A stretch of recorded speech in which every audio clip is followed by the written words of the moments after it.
Good evening. Welcome back. It is lovely to see you all again. Well,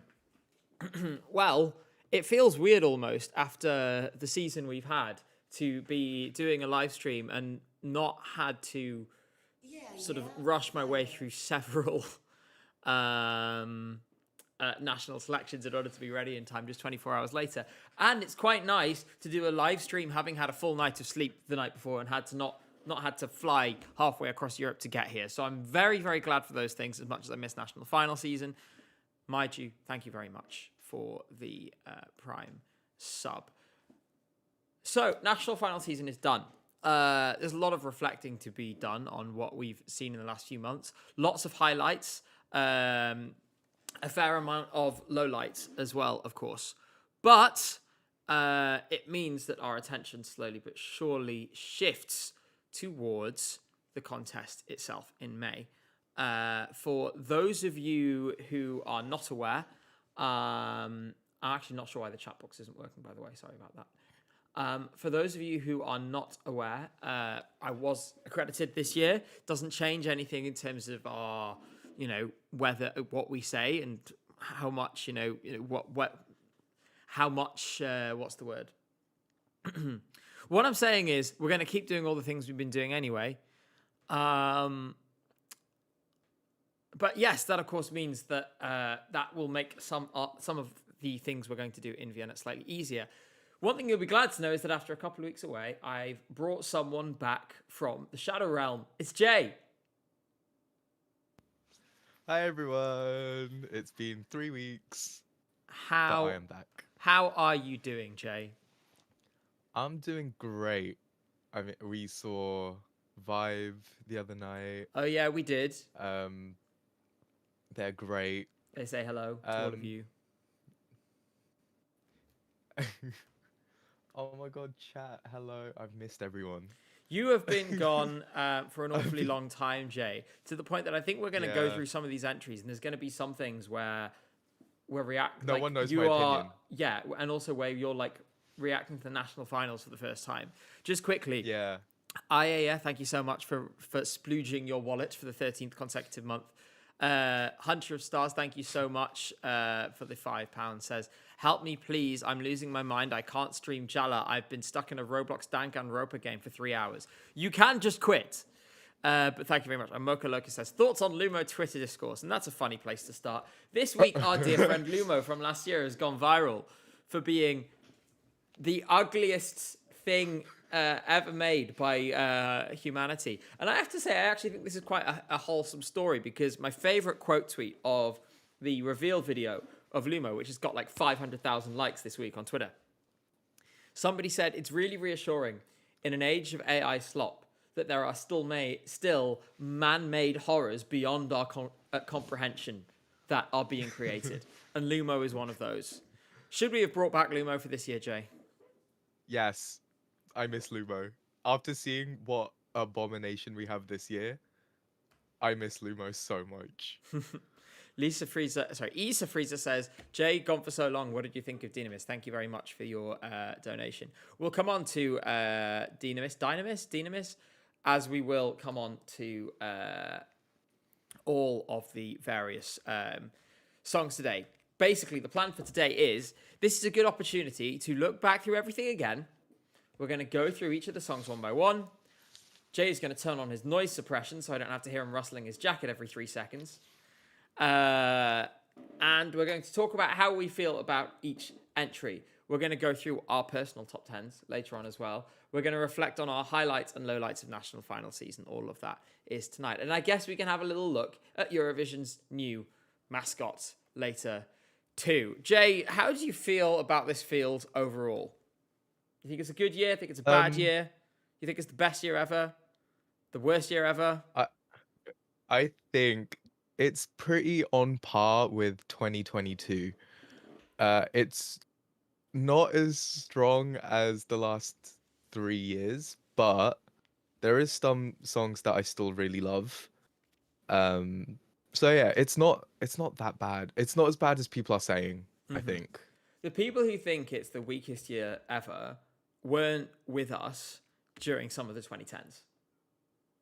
2011 was rough.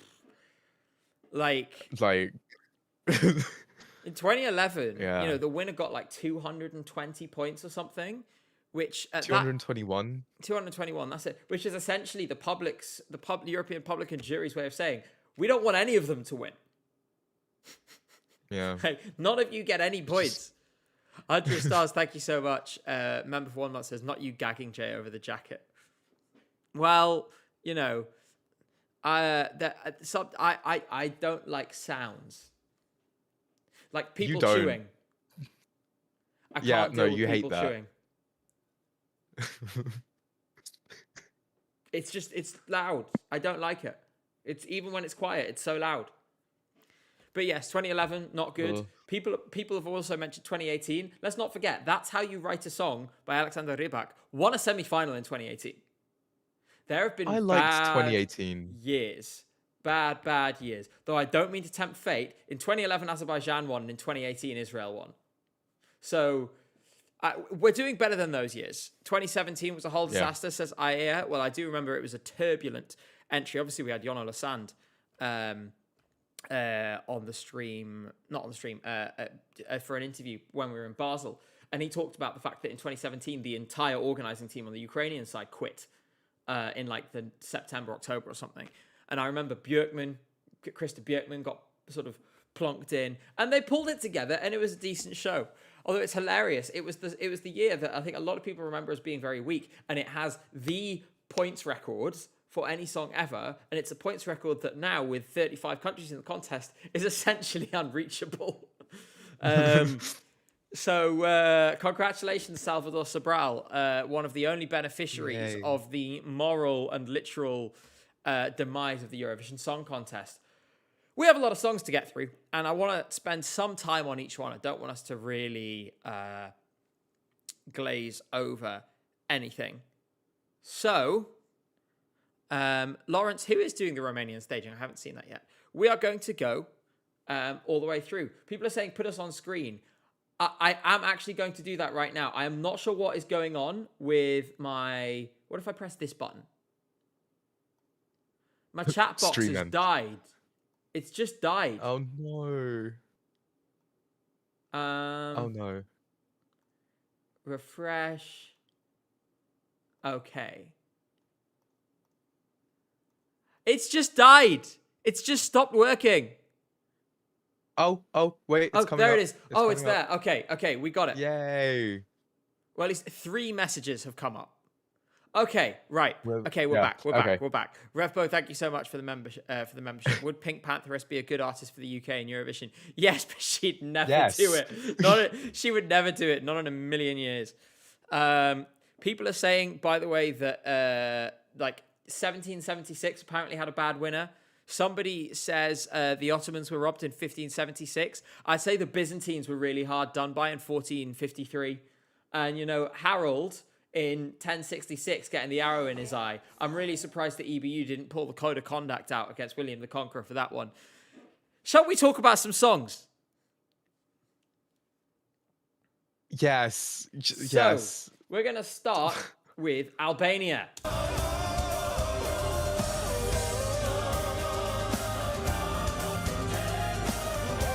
So, thank you, ESC Samuel, for uploading this recap, by the way.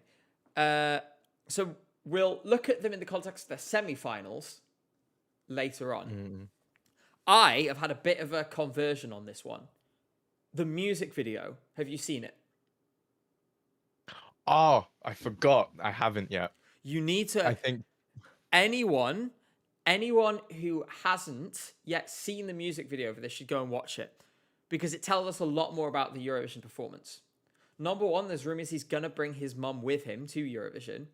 Number 2, and this is crucial, I think this has changed the game for this song, Albania will have subtitles in English. The music video nearly moved me to tears. Thank you so much, Hunter of Stars. I really appreciate that. The music video nearly moved me to tears. It hit so different, right? So different with the...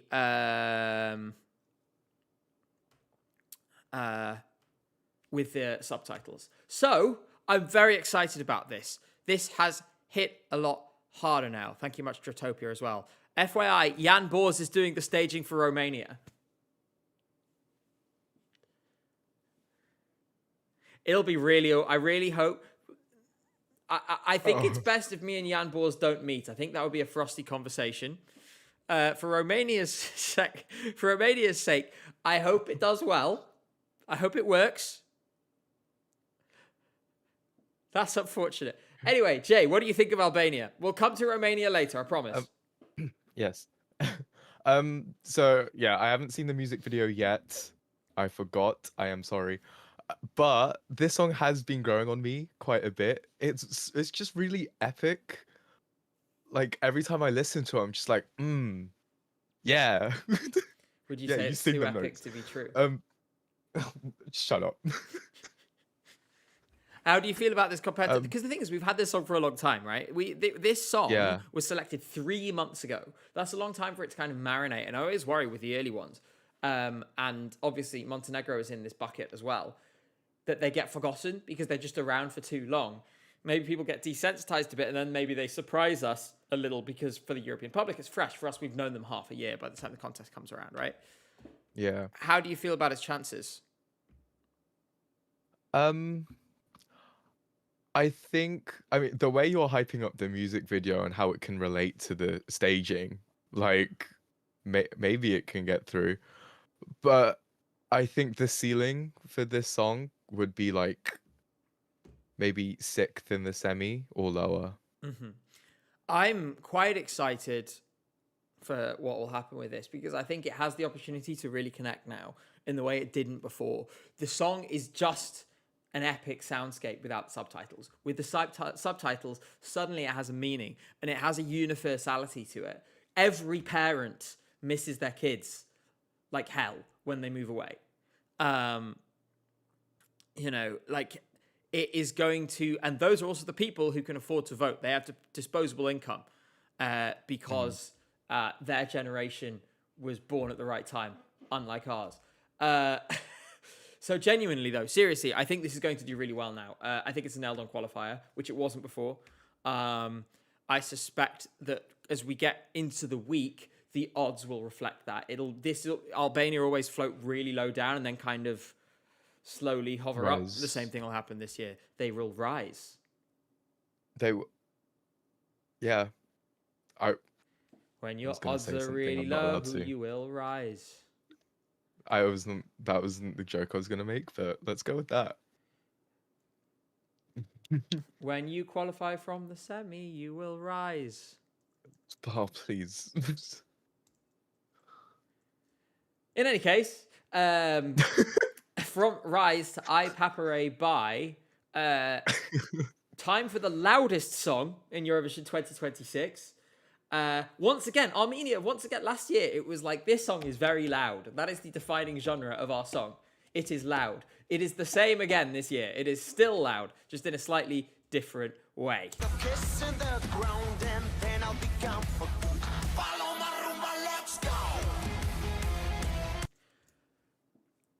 Can you, Jay, because chat is going wild for this right now. Right. Can you try and explain the appeal of this to me? Because, and I don't mean this disrespectfully, because I actually think it's quite well produced. It's clearly much better than his song from the national final last year. I don't get the appeal. I don't get, what's the audience for this? Where are the votes coming from? It's just really high energy. Deconstruction. People love high energy songs because it gets them like moving, you know? Mm-hmm. Like this song makes me want to dance.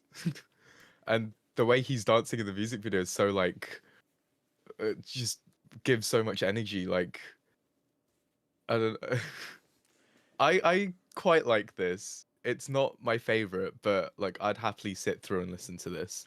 I mean, that's fine, but no one votes for the songs that they happily sit through and listen to.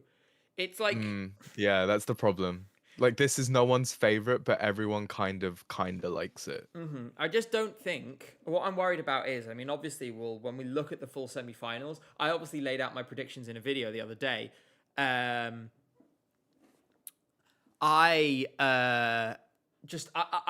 trying to find the thing that makes someone pick up the phone for this. I feel like maybe we need to see it live to understand. Right now, I'm just missing something, like, and I don't really know what the song does other than go da da da da da da da da da, like, and it's not the only one where I feel a bit like this. We will come to the others. Quickly, I want to say, my word, Cole Anderson, thank you so much for the £50. Count them. 50. Woo. That is extraordinarily generous. Thank you so much. Just want to give a huge thank you to both of you, for the joy you bring. I missed last week's stream because for the first time ever I hosted a party at my house, reconnecting with Eurovision and giving me so much strength. I have to thank for that. I'm so glad we could be part of that, and I really, really appreciate your support. Cole, we see you here all the time, and it's always a delight to have you. That is extraordinarily generous, and we really, really, really appreciate it. Senpai Kush, thank you for the €2. Says, and I will be highlighting some of your opinions this evening. So remember, if you type anything, you are at risk at any time of me randomly deciding to pick a fight with you. Senpai Kush says, this could steal points from Furto if they're both Q. I think this is definitely not as strong as Furto. I think everyone would just ride the Furto train. Yeah. Remember what happened to all the other rock-adjacent songs when Cha Cha Cha was in the final. The other thing is, true. much more now than before, people vote based on narrative. Because you have the most informed Eurovision audience you've ever had. Like, most people aren't super engaged, but they're going to, like, if they know they're going to a Eurovision party or they know they're planning to watch, they might look up at, oh, who are the favorites, you know? Or they might search during the show, oh, who's the betting odds favorites? And it may be that they vote, they gravitate towards those.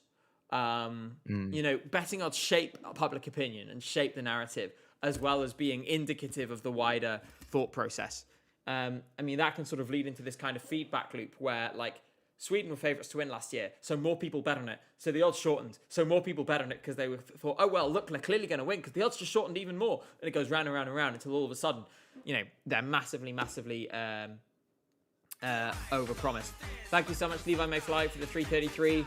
Paloma Rumba is the strangest episode of The Office. It does feel like, I mean, it's a conscious leaning into that kind of thing, isn't it? But what I can say as someone who quit my day job in an office is that I understand the frustrations, at least. That said, self-employment is scary as hell.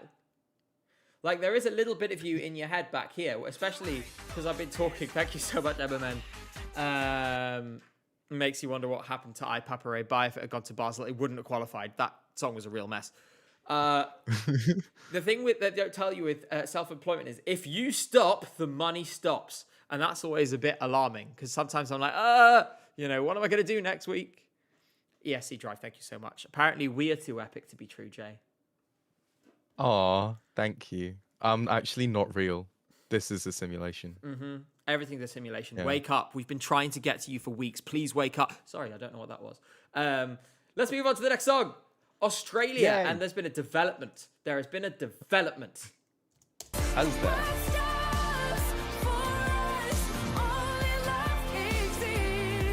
She was unbelievable at Nordic Eurovision Party. For those of you who haven't seen, on the Weebly Blogs channel, there's videos of all the performances. She was so good.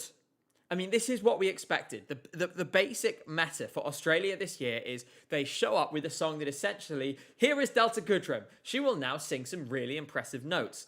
Give us some points. Thank you, juries. And that is exactly what is going to happen. It's not going to win. There's no way this wins Eurovision. But it's going to go big, big, big with the juries, in my opinion. Her vocal is just exceptional. It sounds like this in real life. What do you think, Jay? It's going to be kind of like how Sound of Silence won the jury. I think there is a path for this happening again. Just because her vocals wins the jury and are then comes actually... like third, fourth overall? Maybe. Sorry, you were saying her vocals are... Go ahead. Sorry. Yeah, like her vocals are like incredible, and they are incredible every single time. The song itself, I'm not the biggest fan, but it is growing on me a little bit. Like, I've heard all of these songs maybe like at least 3 times or 4 times now. And this one, like, I can sit through. Mm-hmm. I don't have to skip it. So, yeah, it is growing on me a little bit. Still not really in my top 10. Yeah. I mean, I think I'm going to really enjoy seeing this as a live performance. It's going to be one of those ones where people never listen to the studio version, where they remember a specific performance and they go back and watch that performance. You know, I mean, very different song, but Amar Polish Dois is like this. Never listen to the studio version. Sometimes I go and listen to the performance. I think it's really beautiful. That's a controversial one, I know, among Eurofans, because there's a lot of people who just thought it was dull as dishwater. I think it's the greatest thing, ever. There's a few different extremes here. Dratopia says this will get less than 50 from the televote. And Algis says, I can't tell this apart from Azerbaijan. We'll get to Azerbaijan in a minute, which for legal reasons is a song that had no involvement of AI, for legal reasons. Yes, it legally speaking didn't have any involvement. We can't prove anything. I've heard a few people say, and I think I saw someone in chat say, this is very Fire Saga. But the thing is that isn't necessarily a bad thing, because I actually thought a lot of the songs from Fire Saga were like fun and camp and self-aware. I think this knows it's kind of camp and very Eurovision. You know, it feels deliberate, you know?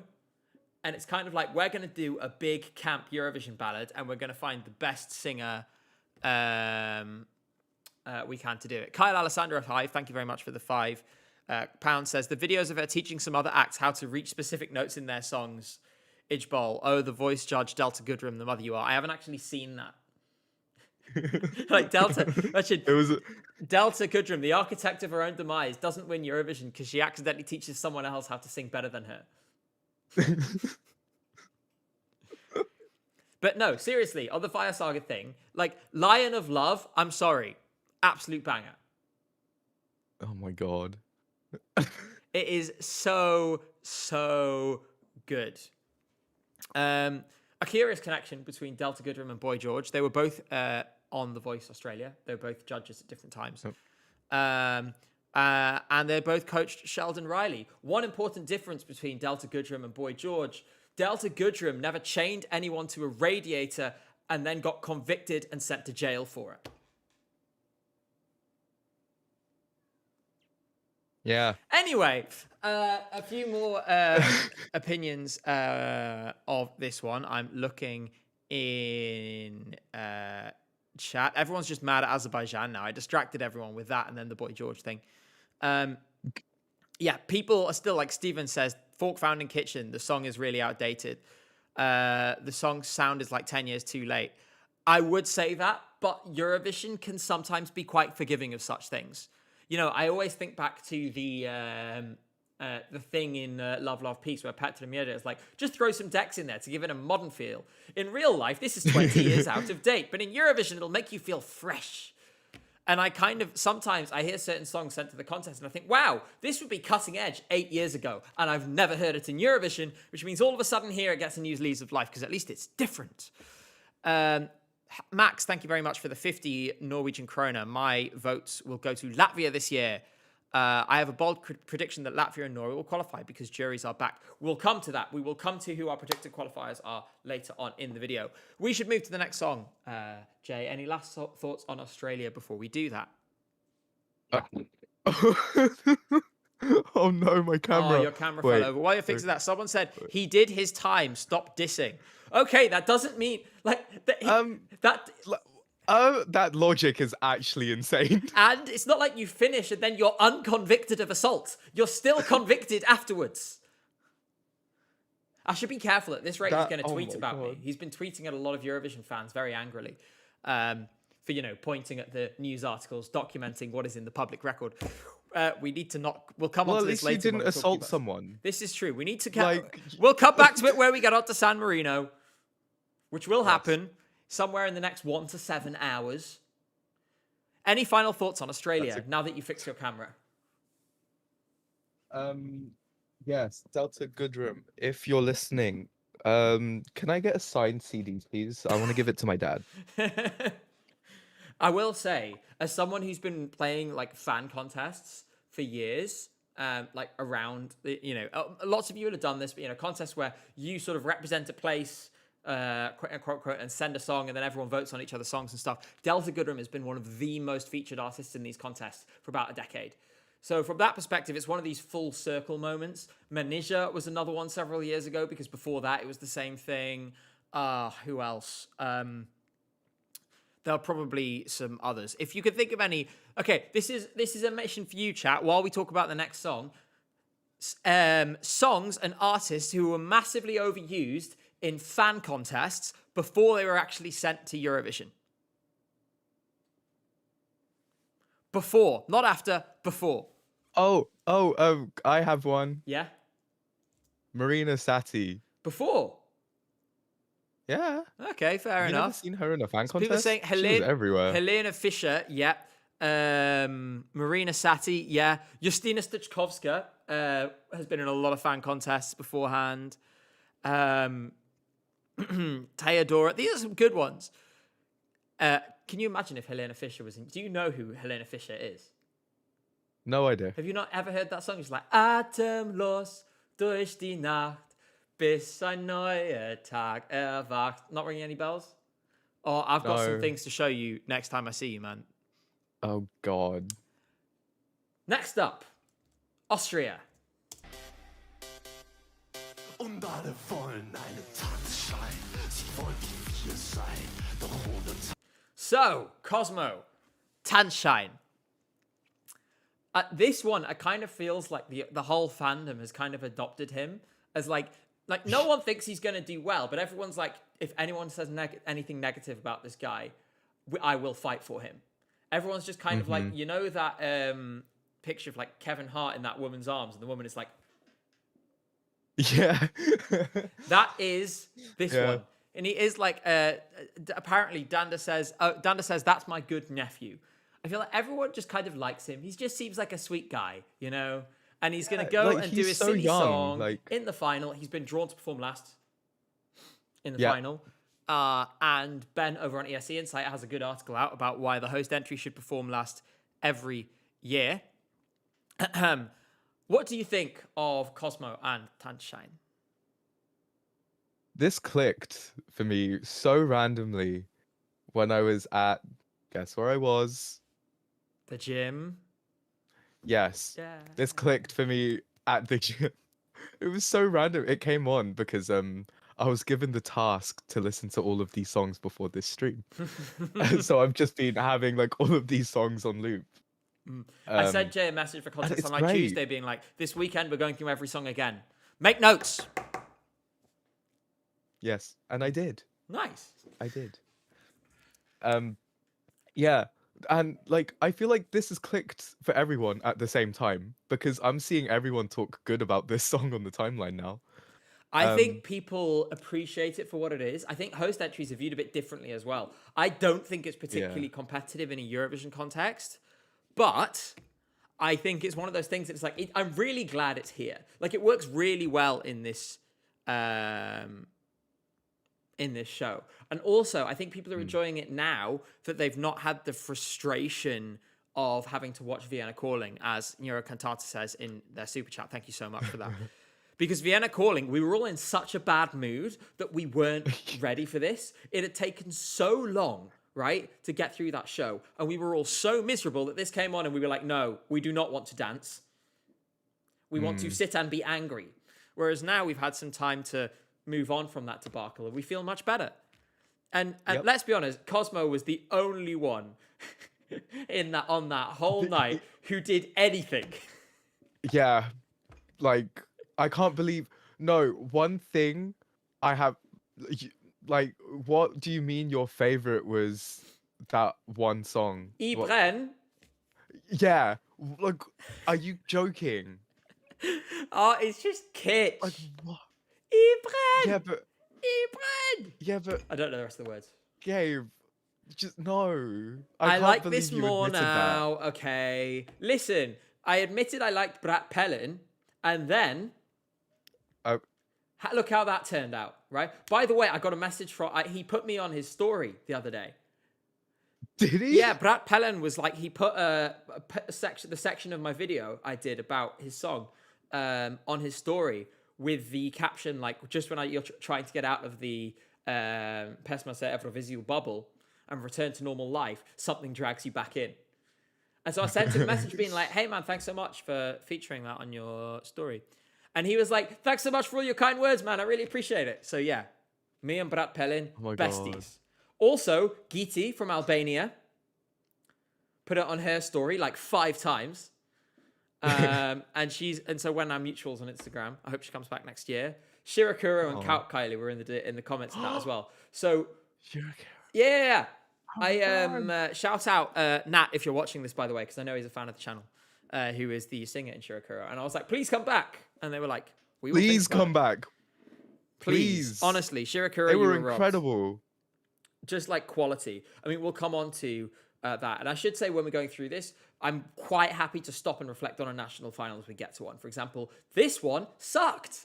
Yeah. Yeah, thank God it's Cosmo. I'm going to really enjoy this when it comes on at Eurovision. I think everyone's going to just shake it down. And also I think everyone's going to be conscious, right?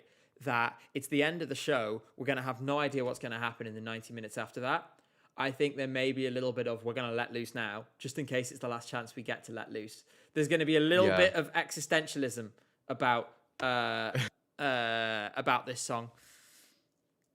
In any case, we are going to move on to the next song, which is Azerbaijan. Wow, I said that funny. I didn't mean to do that. Anyway.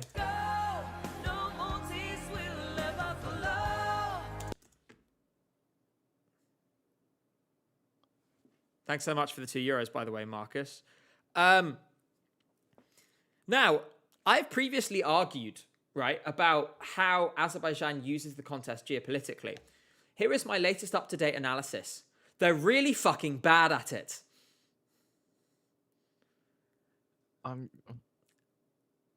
Now, I mean, this is gonna come last in the semi-final. I just don't understand. Why would you? I don't get what's your game here? Because there's no longer any, like, it's the 3rd or 4th year in a row where it's just been awful. It's like, okay, why are you bothering? Just withdraw. You can just withdraw. You know that, right? I honestly. Does anyone like this? I was texting. Sorry, go on. Yeah, please let us know. Does anyone like this? Because this song actually got me mad. I was texting Gabe, or I think maybe I told you in person. I was like, I am not listening to this song ever again. You refused. It actually annoyed me that much. Thank you very much, Bookboo, for the 249. Says, I would really like Azerbaijan to just go. Someone says, this is my winner, and I don't believe them. Sorry, go on. If this is your winner, I never want to meet you in person. Mm-hmm. Yeah, the thing is, right, is that someone said, is this what boomers call quiet quitting? Like, the thing is that, and I have obviously, like, with sort of how I address Azerbaijan and Israel in the contest, I'm constantly reviewing this, right? I've seen no reason whatsoever to change my position on Israel. With Azerbaijan, I'm basically keeping an eye on, again, it's about, okay, what's the net effect? And in my opinion, every moment that we spend talking about how bad this is a net negative. I think for Azerbaijan, the less attention paid to this, the better for them. Thanks so much, Six Upon a Time. He says, if Israel sent this song, it would win the televote. I mean, Israel could send anything at the moment and be in with a chance of winning the televote. But we'll get to that. There's a roast coming, I think, when we get there, which I touched on my previous video. But no, what I will say is, on a more broad point with Azerbaijan, I am aware that there is some kind of peace treaty which has been, like, partially sort of in the works between Armenia and Azerbaijan. Mm-hmm. If that was to be, like, finalized, like if there was a final peace treaty between Armenia and Azerbaijan, a lot of the reasons why I refrain from talking about Azerbaijan most of the time in the context of Eurovision would sort of recede.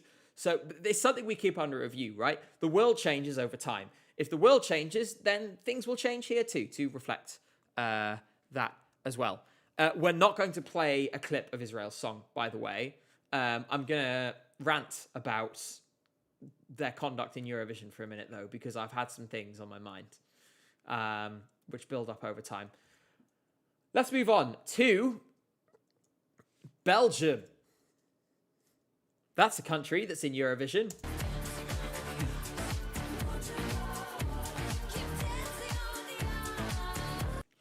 So, I'm actually going to start with a couple of positive things about this. For like a radio song, something that comes on your playlist that's just like on the set, on your list of songs, and it comes on. I don't mind it. You know, it's a nice enough sound, right? It's listenable.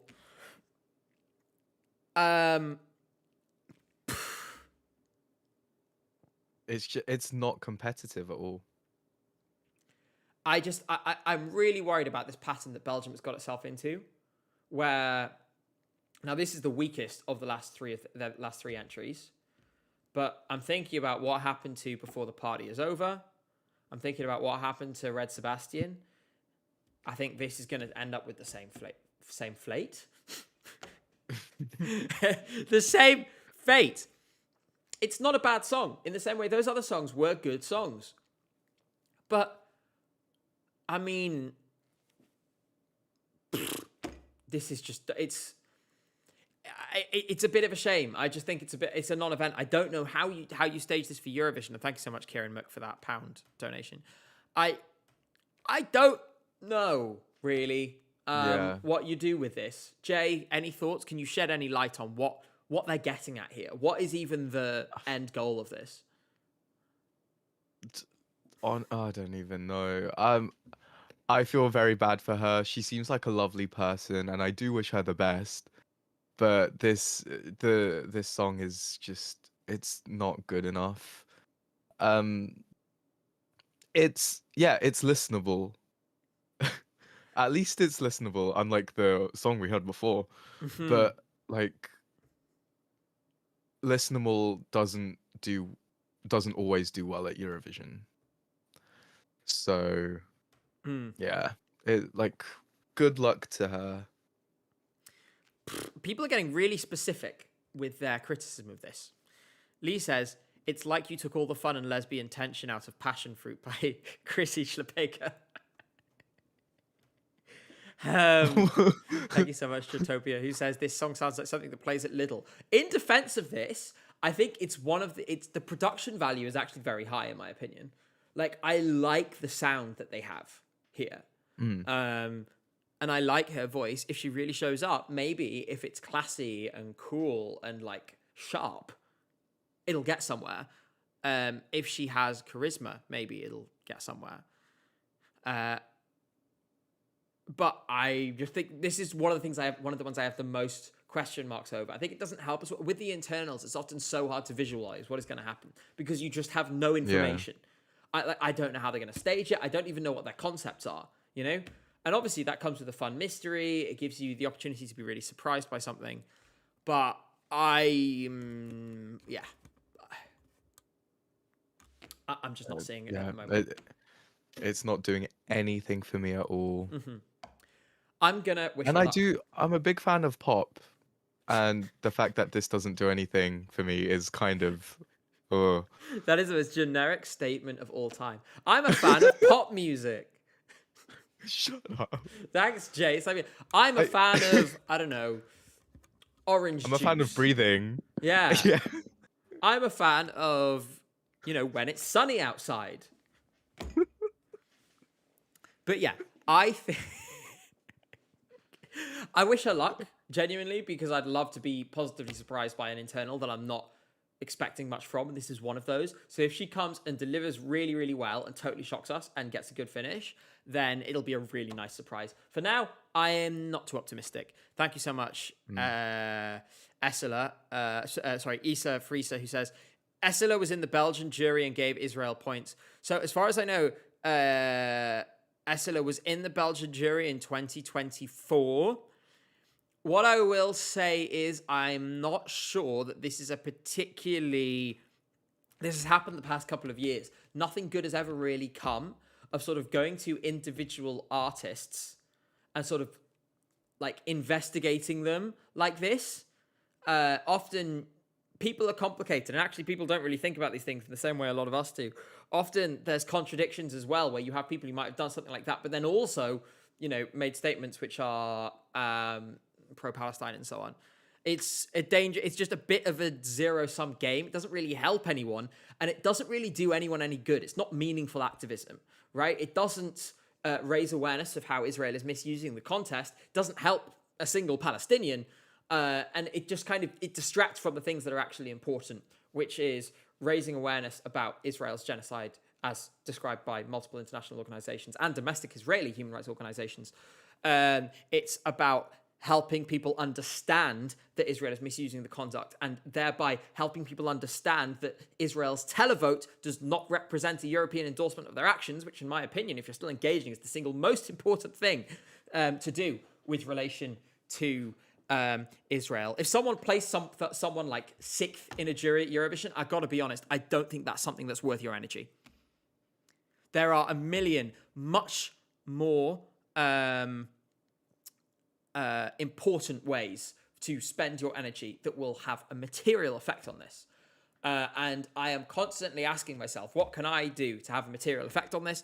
Hopefully, like some of the things I am doing, whether it's educating you guys about what is spreading awareness about these things, hopefully that is having some kind of net positive. I very much hope it is. I don't think investigating people in this way is helpful.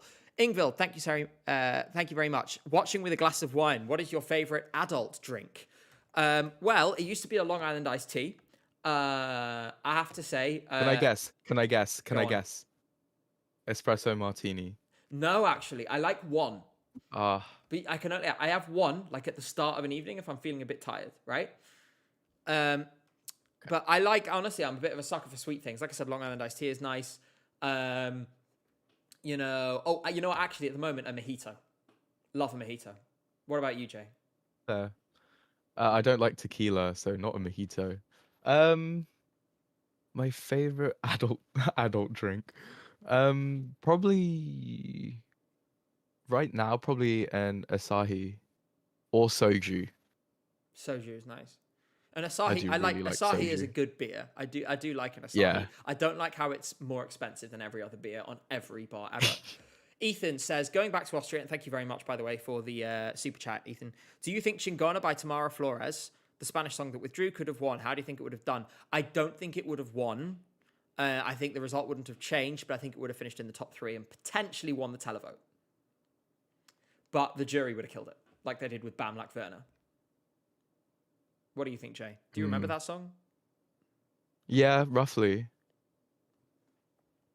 Yeah. Good. Thanks. Good. By the way, adult drinks, non-alcoholic cocktails still count as adult drinks in my opinion. So even if you're not an alcohol drinker, if you have a favorite non-alcoholic cocktail, you can put that in chat too. You're still included. Sorry, Jay, just found out that mojitos don't use tequila; they use rum. So you learn something new every day. Maybe I will try. Something I learned not too long ago: never have a double rum and coke. It's disgusting. Anyway, I like a rum and coke. Yeah, but not a double. Moving on to Bangaranga, Babavanga.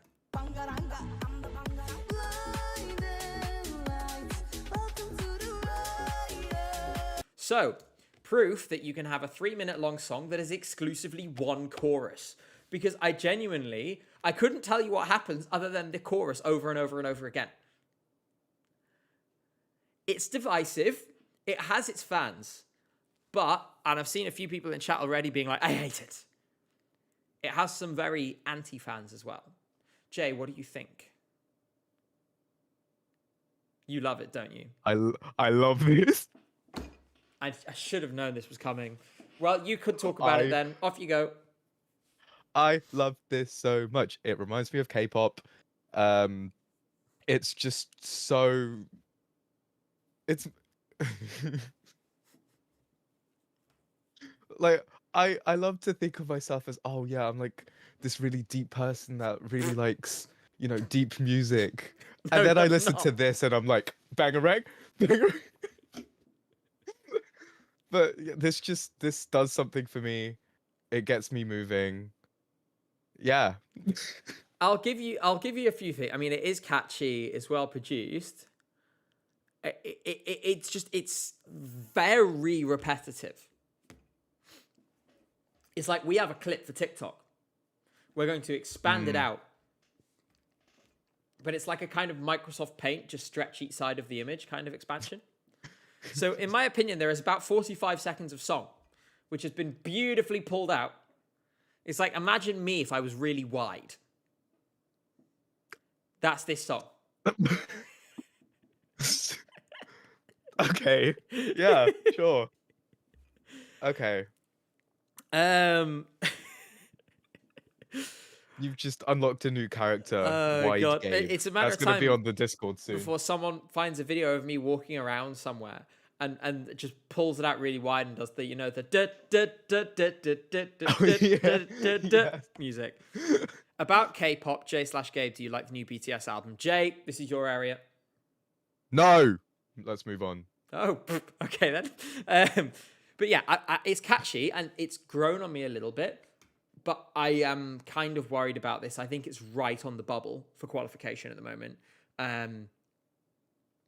I just think there's reason, like, it's so repetitive that I'm worried that the juries might punish it for being uncreative. I am also worried that the public could maybe do the same, or that rather than super catchy, they'll find it. Thank you very much, Epic's Haunted Library.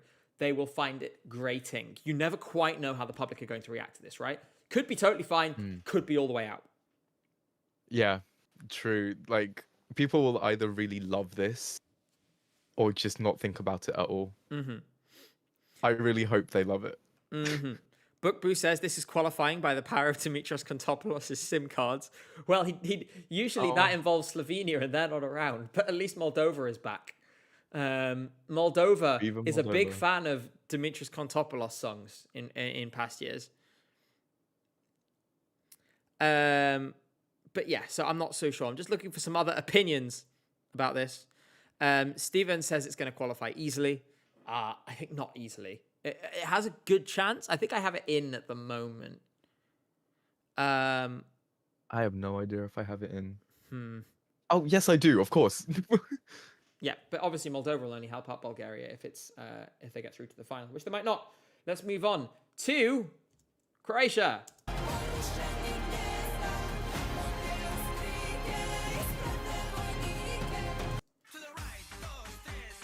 And that beautifully segues into Loco Boombox. Thank you, Formaggio. I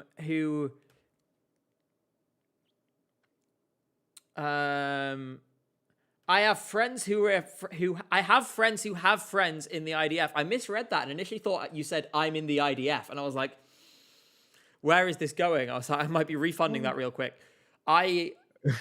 Basically, what you're saying is that you think Israel's conduct in the contest is despicable. They should have been disqualified. I think most people here agree with you. It's always good to read things carefully before you... You worried me for a second there, buddy. But thank you very much for your contribution and for your donation. That was a total left turn from Croatia. We're going to take a right turn back towards Croatia. This is very epic. In the sort of grand 2 steps from hell sense, not in the vanilla ninja sense. And so it's very, like, and yeah, I would say that this is one of the ones where you're really happy there are juries in the semi. I think it would probably qualify anyway, especially given that they have Montenegro and Serbia. But with the juries, I think it's sailing through. It has a kind of a unique lane. It has a unique feel. If they deliver it perfectly, and they seemed not amazing, but good at the national final. And Dora, I mean, I remember Baby Lasagna wasn't very good at Dora, for example, and look what happened. Yeah. This, I think, was the correct choice, and I think it's going to do nicely. What do you think, Jay?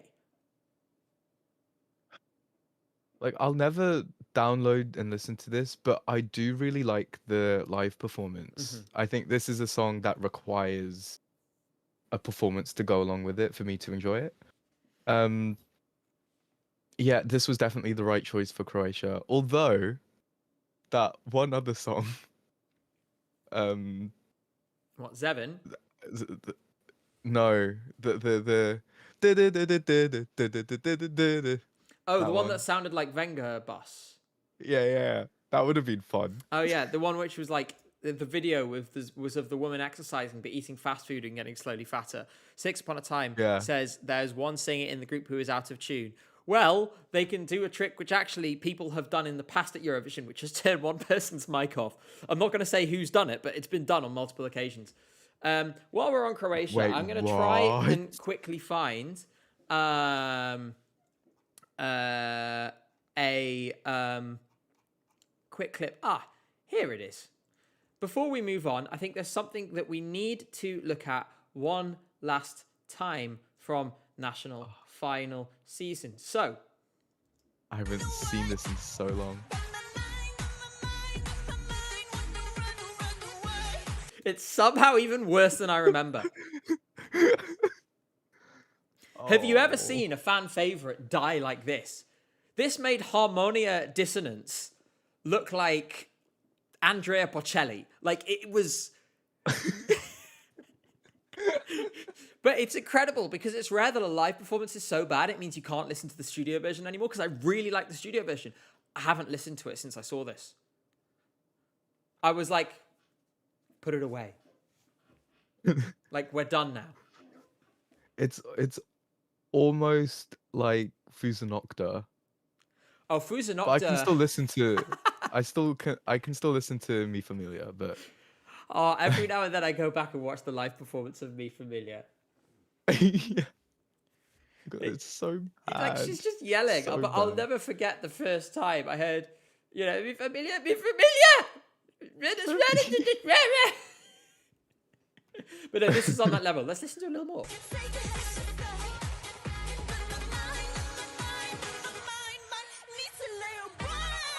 Ooh. Okay, let's turn it off now. Oh. Okay. Ooh. That Gosh. was rough. I forgot about that part. I really feel for her. I do feel for her. She's young. She has time. What I would love now is a redemption arc. This is the same whenever I hear like someone who's really had a flame out. I kind of want them to come back and, silence Redeem all the themselves. haters. Yeah. Yeah. But there we go. Let's move on, shall we? And try. I'm sorry for scarring you all with that. Let's go to Cyprus, who I think are serving. I feel like this is really good. Let's have a little listen.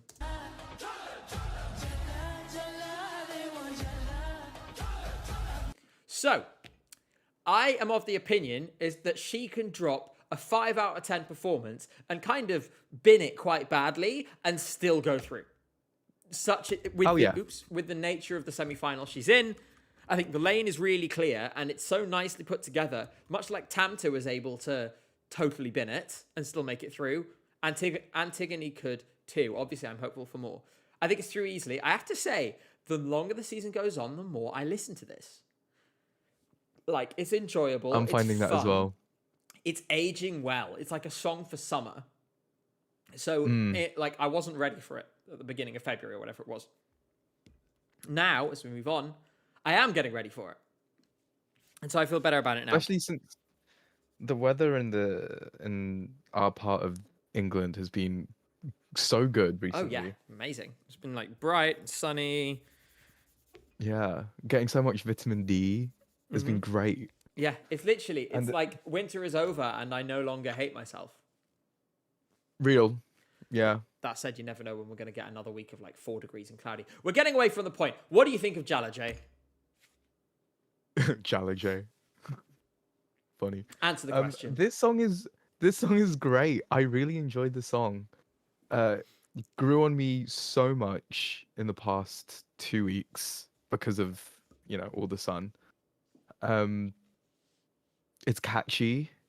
I really like. It's almost like a double chorus, isn't it? You have like the singing part where she's like Jala Jala, and then like the drop. Mm-hmm.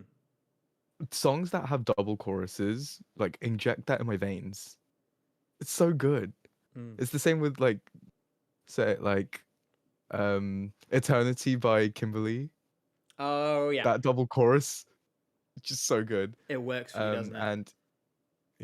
And Ilavoimainen. It's kind of similar to that. Like, or Jacqueline, Effortless. Same thing. Yes. Yeah, We have the exactly. chorus and like the hook. Like if you want to write a catchy song, have a double chorus in there. Someone pointed out, and I haven't actually seen the Nordic Eurovision party performance yet. Apparently, she was a little struggling with the breathing. She will get to the final, I think, basically no matter what. But it doesn't surprise me that much because even though she has performing experience, this is a very steep arc. TV and similar, and this kind of specific Eurovision genre of like performing is very specific. She still has a month and a half. And like you can do an awful lot in 6 weeks. I mean, look at Baby Lasagna. Like I just talked about Baby Lasagna before. From Dora to the contest, in every way, massively improved.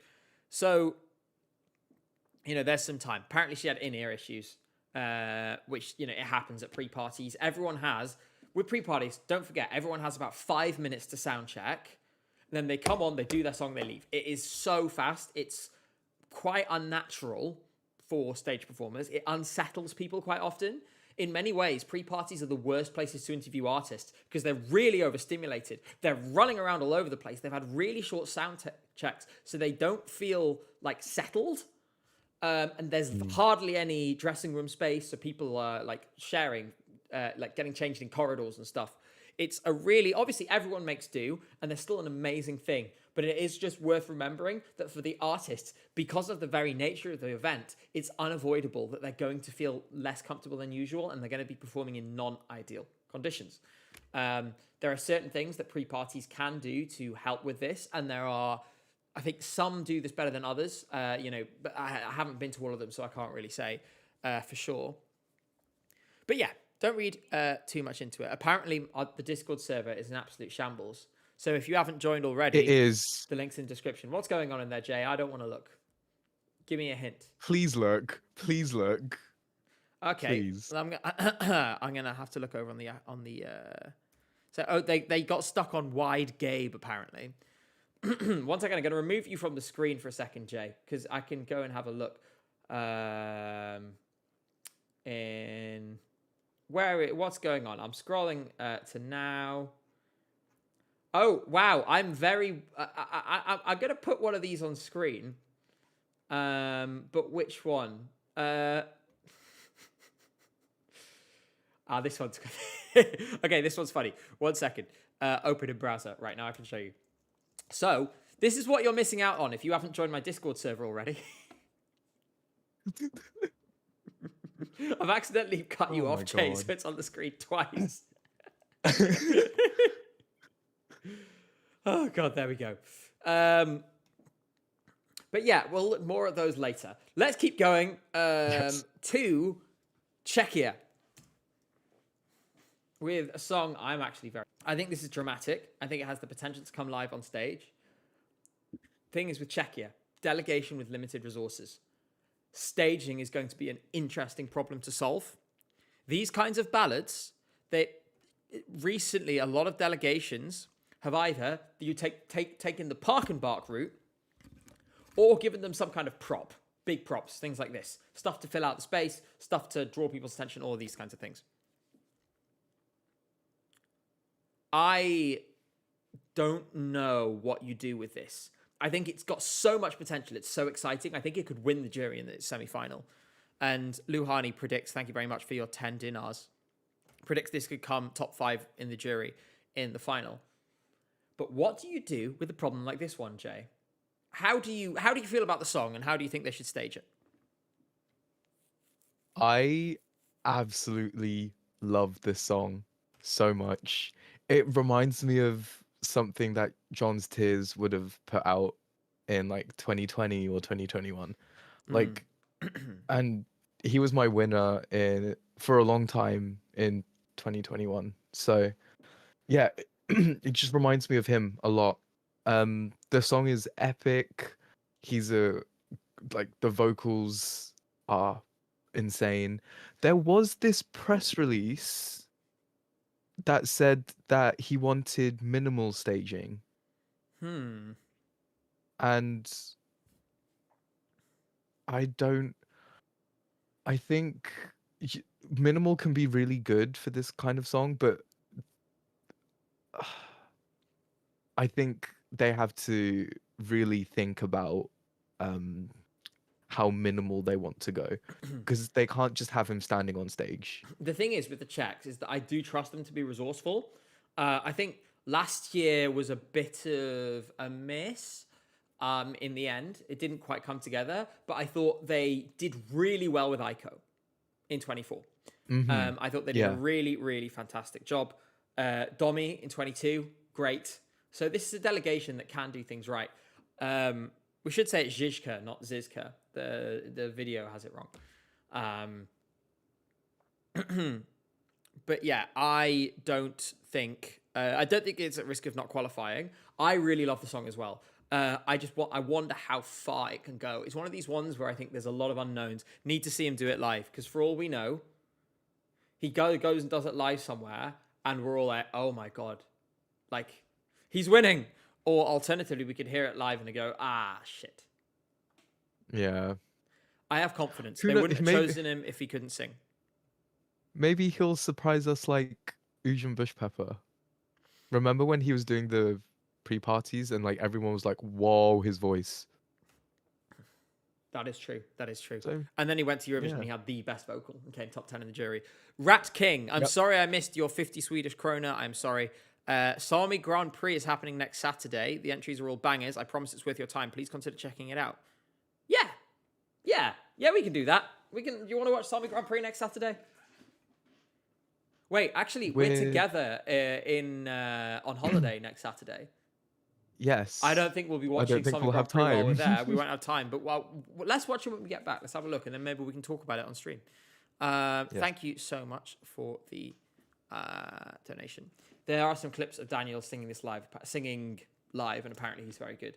But then again, I remember saying that about Nia River.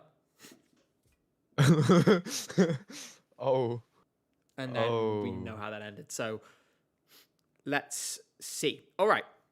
We're going to move on to the next song, which is the newly reborn Denmark. Søren, shout out to him, commented under the video I did about this song, said hello and said thank you and he said he felt seen by my analysis. So that felt good. It was like, okay, maybe I don't suck at this. Let's have a quick listen.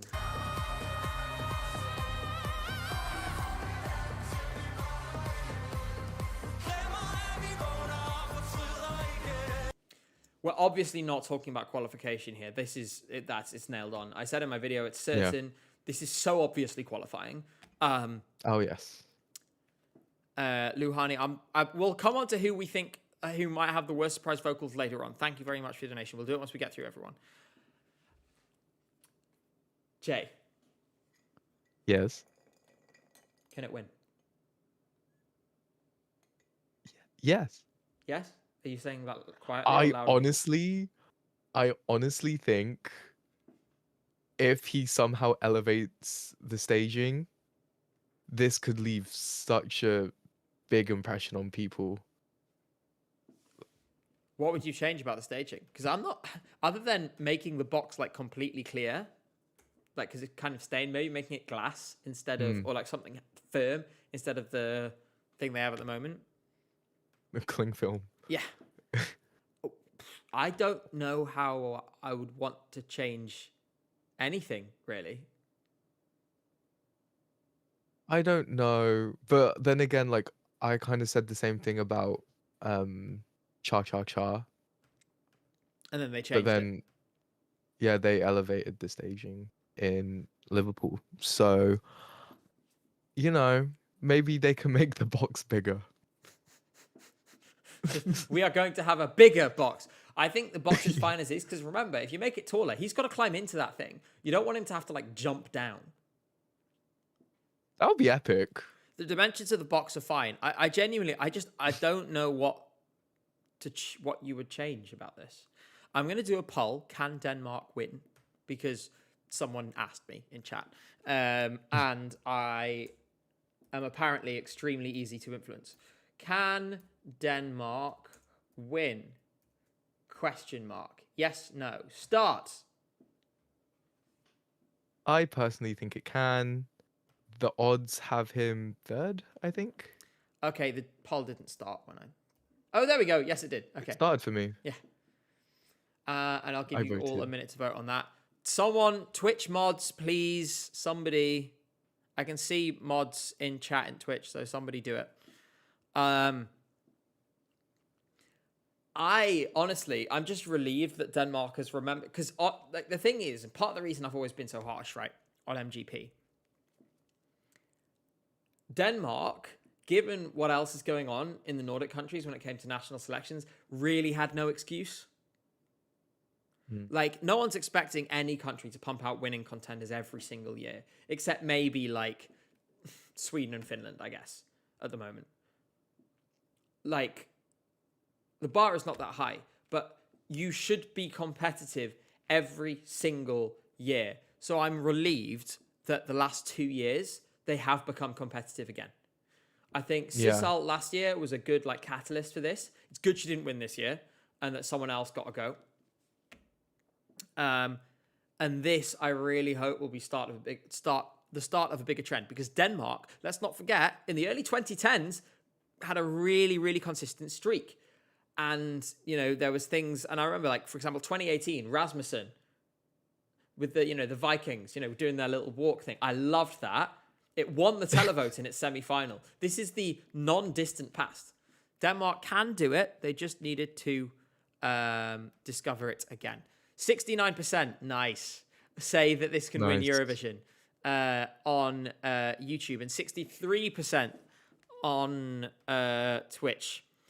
Neuro Cantata says, and thank you for the $5, Denmark wins. Danish television spends too much on hosting again, proceeds to suck for the next 13 years. It's the natural order. It's the cycle repeating itself. We've gone all the way around, and now we're back to the start, huh? Yeah, so I mean, if this won, I'd be delighted. I would be so delighted. Yeah. For me, that would be a like nice surprise, because for me, it's one of the it's in the chasing pack, but it's not a front runner at the moment. I mean, personally, I think there is a clear front runner at the moment, and we'll come on to that when we come on to it. But yeah, I think it's going to come in the top 10. I would love for it to do top 5 and win the whole thing. Let's see what happens. They have 2 months to make it better. Hopefully they manage to keep the magic, though, because right now, like the way they use color and everything is so good. I don't want them to mess it up. Speaking of messing it up, we were there. Well, I was You were there. Shall I find the video? Go on. Give me a minute. I'm going to find the video.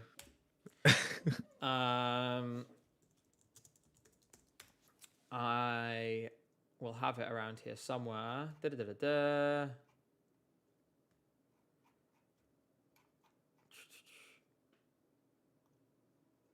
Come on. Okay, let me go. I've barely been tweeting, and I replied to a tweet about this not so long ago. So I'm going to find it. Give me a minute. Some of you will know the video I'm referring to. Some of you may not. Thank you very much, Treens Beans, for the 100 bits. And who says, I rewatched 2014. I can see why the Danish public were annoyed. There was so much confetti and pyro. Yeah, I mean, they did a whole new arena for that show. It was really, really over the top, and I don't really know why they did it. But there we go. I found it. All right. Okay, put it back on screen.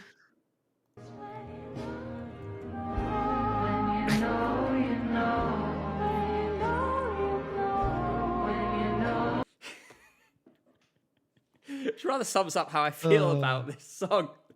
Yeah. Eesti Laul. I love Estonia. And so I'm about to give Estonia a little bit of tough love. We need to sort out the production. If one upbeat song sounds flat, that's a problem with the song. If every upbeat song sounds flat, that's a problem with the production. For whatever reasons, the Eesti Laul setup as it is not equipped to deliver for a lot of these performances. Because of that, we had so many which just felt so flat. You know, if you look at the amount of camera cuts, you know, in Sweden, for example, in Melodifestivalen, to take the sort of exemplary example, come on, shut up. Anyway, the sort of top example of like production value. I think it's pretty much universally agreed that Melfest, when it comes to production value, is totally clear of everyone else. That's the thing that they do, right? Thank you so much, IAA. Who says this is the best song of 2026, and you're mad haters that Art won. We'll come to that. Thank you, but also now I'm mad. Every upbeat song was really, really flat in this show, and I think clearly something needs to be done about this. You know, there needs to be some reflection done because the production was no better than last year.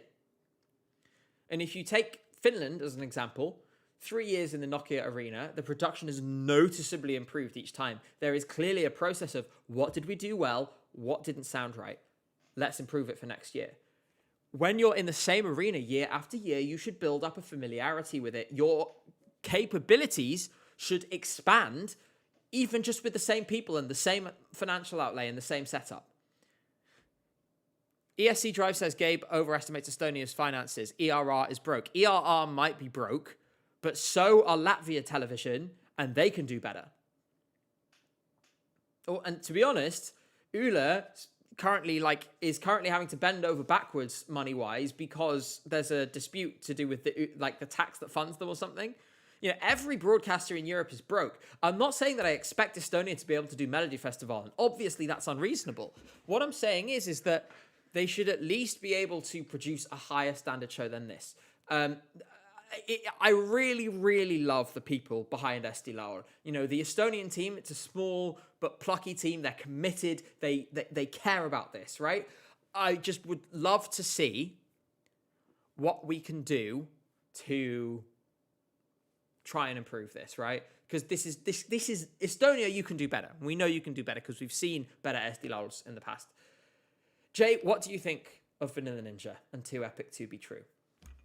It's too epic for me. It's too epic for you. Yeah, I don't like this at all. Not gonna lie, I think I've only listened to this song like twice in full, and it just sounds like it belongs in the 2000s, and it should have stayed in the 2000s. So for that reason, we're putting it away. Yeah, it's just super dated. And I mean, I will say that there's no need for people to get personal about this. And I think a few people, I've seen occasionally people getting a little personal with Vanilla Ninja about this. We should say it's not their fault they won, right? They entered a song. Exactly. Estonians voted for them. But I think, to be honest, because the show was so flat live, people ended up voting on name alone. The other two artists in the super final, Nup and Ollie, sort of, gave us something, but they were as impacted as everyone else by the fact that the production wasn't doing anybody justice. But, if the jury, one thing I should say, I saw someone make a video about this. I can't remember who it was. It was Stig Rasta, actually, who was like, and he said, he put out a video yesterday or the day before where he said, why was there an Estonian on the jury? If it's an international jury, why did we have an Estonian who knows the artists? Because the point is that the international jury will vote without the influence of name recognition, right? And the Estonian gave high points to Vanilla Ninja, I think was his point. So if they'd put another international on the jury, then this would have finished 7th instead of 6th on the jury and wouldn't have been in the super final. We should just abolish the super final anyway. Yeah. Super finals suck. Yeah. But yeah, I just don't... this is going to come second last in the semi-final. It's not going to come last, but there's 2 songs that are totally cut adrift, which means there are now 13 competing for essentially all of the points. This and San Marino, which we'll come to, are totally dead in the water, as dead can be. Dunder says, Stockholm Cowboys 2027. I will say the staging was really funny. It was hilarious, the way they staged it. And they actually really leaned into there's no way that men our age should be making a song like this by just going completely over the top, and it felt self-aware. I actually really respect them for it, and I've watched it back a bunch of times and really enjoyed it. Dear oh dear. Unintelligent super final project indeed. Alessio Gori says, is their ice cream good at least? I mean, it's all right. It's ice cream. It's nothing special. Right. Let's move on. Yeah. Oh dear. 2. Wow, what a contrast. Oh, wow. Okay.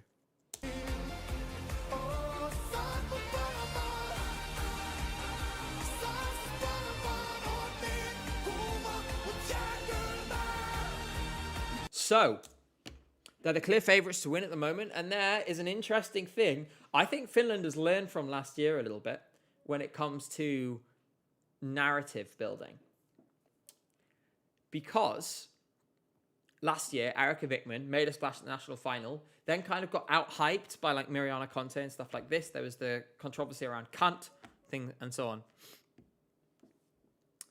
I don't think it's coincidence that Linda Lampenius goes like on record set, like failing to deny, being like, oh, well, maybe we have asked to do the violin live. I would love to do the violin live. We're having conversations. This woman has been in this game a long time. She knows media. Like, I 100% back it. It is good practice doing stuff like this because it helps keep it, you want to drive a conversation. So it's professional work that they've done this. Do I think they're going to let her play the violin live? Probably not. But if they do, I think it's done. You have a live violin on stage, it's over. For everyone. Yeah. Totally over. Jury and public winning by, a mile. Can anyone beat them? Genuinely, at the moment, I think they're... Is it finally happening, Jay?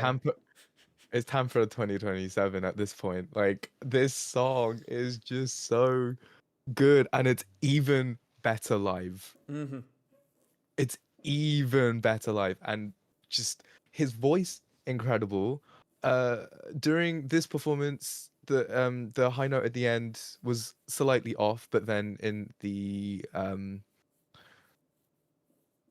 you know what I mean. Like I forgot the word. The reprise in the yeah. He sung it pretty much perfectly. So I think that was just like maybe a little bit of nerves. I think he's gonna do it perfectly on the actual night. I saw a video of him performing this song at Tavastia, which is a very famous venue in Helsinki. And you know how in the music video he was able to support that note a lot, like sort of further down, so it sounded a lot thicker, like that last note. Yeah. He was doing that. I wonder if he might have been a little bit ill or something during UMK week. Do you think? Well, that note was different. And then suddenly he goes somewhere else and he can hit it again. I think he might have been ill. I think maybe he just found another way to do it. I mean, I'm not the only one. There's someone in chat saying... it's a bit easier. Someone in chat said it was... that he sounded a bit unwell. Maybe this is hopium. Maybe I'm just going on to my yearly hopium. I just think, obviously it's qualifying. Right now, I don't think anyone has anywhere near as much of a chance of winning Eurovision as this. Yeah.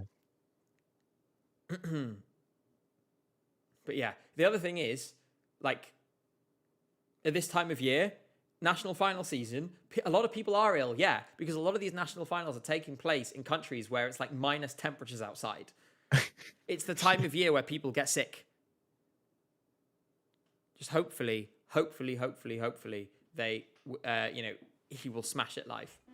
Someone says, it's Stephen, says Senate is a superstar and she can win. Well, because it's Stephen, I know it's rage bait.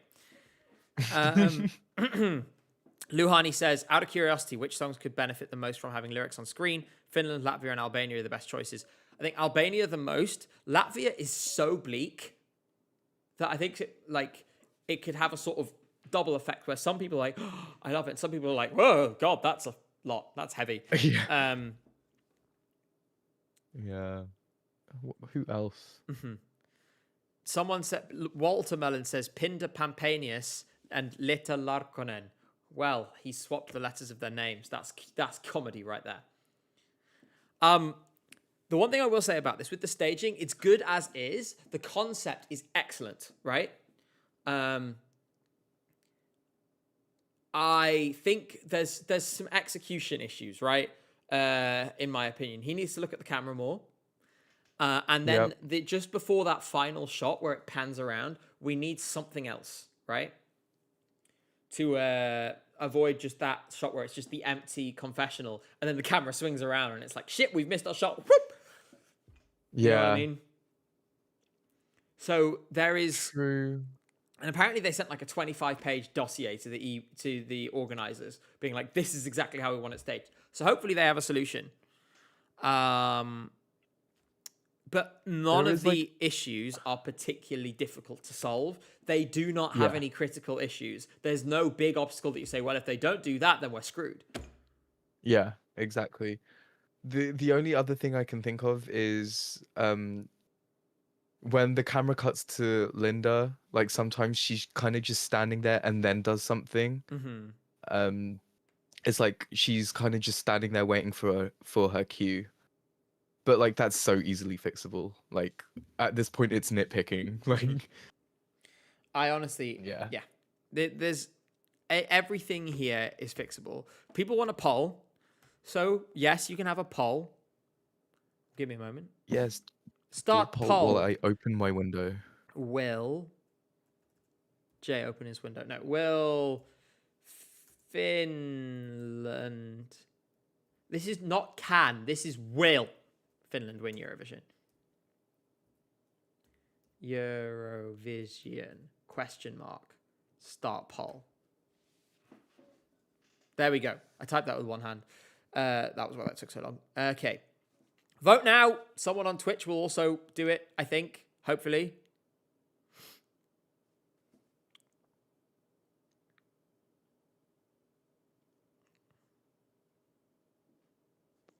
Yes, it is working. Okay, good. So, people are currently voting. Jay, I'm going to ask you for a final answer. Is it happening? I think yes. I think We waited so long for this. Imagine yeah, they come we second have. again. We actually have. We've been waiting since 2023. I only have a couple more years in my prediction. You remember I was like, they're going to win in the next 5 years. I only have a couple of years left after this. Yeah. So I need is this, the Finland. chance. This is your moment. Yeah. Come on, don't let me down. Luhani, thank you very much for the 25 dinars. Says on the topic of staging, what do you think Lithuania could mean by most technically complex staging in history? People say things like that. It's spin. I wouldn't worry about it. It was like Yoast. Like the thing with Yoast before 2024 was, oh, there's something which has never been done in Eurovision history. I still don't know what that was. Like the staging was fun, but yeah. But yeah, I think at the moment this is winning, and I think it's winning with jury and televote. And 71% of you agree with me on YouTube, 65% on Twitch. So you guys are very, very, very okay. Everyone, I feel like something that's never been done in Eurovision history, and now everyone's like he got disqualified. Technically correct, but that's not what I was saying. Dear, oh dear. Right. So let's see if they let Linda play the violin live. But for now, we're going to move on to the next song, which is... Okay, that was a bad moment to go on to it. Sorry, Monroe. Oh, let's go a little long. Okay, there we go. Oh, dear.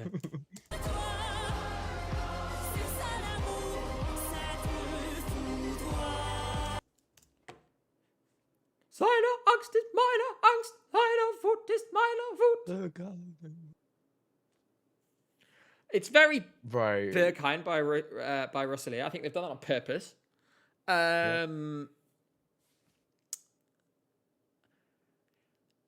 I love her. I think her voice is amazing, and I think she'll deliver it live. I'm going to point out to all of you, as Kyle Alessandro Hive has said, she's 17. Thank you very much for the super chat, by the way, Kyle Alessandro Hive. And Luhani saying Belarus got DQ'd in 2021 and the jury in 19. It's different. No one's been DQ'd at the contest. Stuff has happened before. No one has got there and then been like shown the door on Friday. So we should, firstly, be nice to her. She's 17. Yes. So let her have And her also- fun, firstly. Gabe, end the poll. Oh, I need to end the poll. Yep, sorry. Yeah. France, currently second in the odds. I mean, her voice is really exceptional if she can deliver this live. I'm going to sort of put the same asterisk on it that I always put on with these younger performers. I did the same thing for Celia Kapsis, for example, which she actually did really well at Eurovision, I thought, and gave a really solid performance. You don't know what is going to happen to very young artists in that kind of stage. Look at Emma in Norway MGP as an example for recently. So there is quite a wide delta for this. I think it's going to do great with the jury, though. If we assume the best case that she delivers a really amazing vocal performance, it's going to do great with the jury, and maybe even win the jury. I do wonder whether the public are going to go opera again. Yeah. What do you think, Jay? This song, I don't get it. I am so sorry. I don't get it. The melody doesn't really stick out to me very much. It's very much like like, let me show off my vocals kind of song. Yeah, really not for me at all. With that said, it looks like from the music video she has amazing stage presence. Like, she looks very comfortable being in front of a camera. So, Yeah. I really hope she does do well and get the most out of this experience. And I will say, like, she has very expressive eyes. Yes. And I think she has, and and I think people will remember that. Like, and I think, it gives, I think she could give this a lot of personality, and if she does, it could do really well. Can I say something, though, which is not related to this, actually, but just in general with France and Eurovision? I think I'm going to miss Luan, because we just had, I felt really personally invested with Luan by the end. Because, we went and interviewed her and we spoke to her and everything. And I remember leaving that and being like, oh gosh, I really wanted to win now. Yeah, so I remember you saying. And I have to say as well that the team around her last year, when we met them all, there was everyone was so excited, right? They all just seemed so like they couldn't wait for the final. And it was just really, really nice. Like energy, a really nice atmosphere. The whole team were so lovely, but they had like this vision, they were all working towards this one goal. And it felt like a really nice, like small community. Yeah, for sure. I just wish, obviously, I think the fart was a mistake. I think they'll probably know the fart was a mistake as well. Enough time has passed. I'm sure they've admitted that internally themselves. I think, could it win? Yes. It would be one of those ones, I think, where it got like 360 from the public or something. From the jury. Like, this is the one where I see it and I could go, the jury could just go, woof. Everyone else is now 150 points behind. Enjoy your victory. Like they did with The Code and with Tattoo. Yeah. I think for the contest's sake, if it does win, I wouldn't want it to win in that way. Let's see. I think it'll be top 5 for sure. Let's see how high she can go. And as Luhani points out, could potentially be the last 17-year-old contestant in Eurovision, because there's rumors abound that they might raise the age to 18, which would, I think, be a good idea. I think there's safeguarding concerns with having under 18s. And I think agree. It's just keep it in. I think it's just better sometimes. This should be a competition for adults and for professionals, and therefore, in any case, glad she's here. We're going to move on to something I randomly spoke into existence. An offhanded comment in a ranking video. All of a sudden, it's real and it's here, and I did not expect these guys to ever come back, but here they are.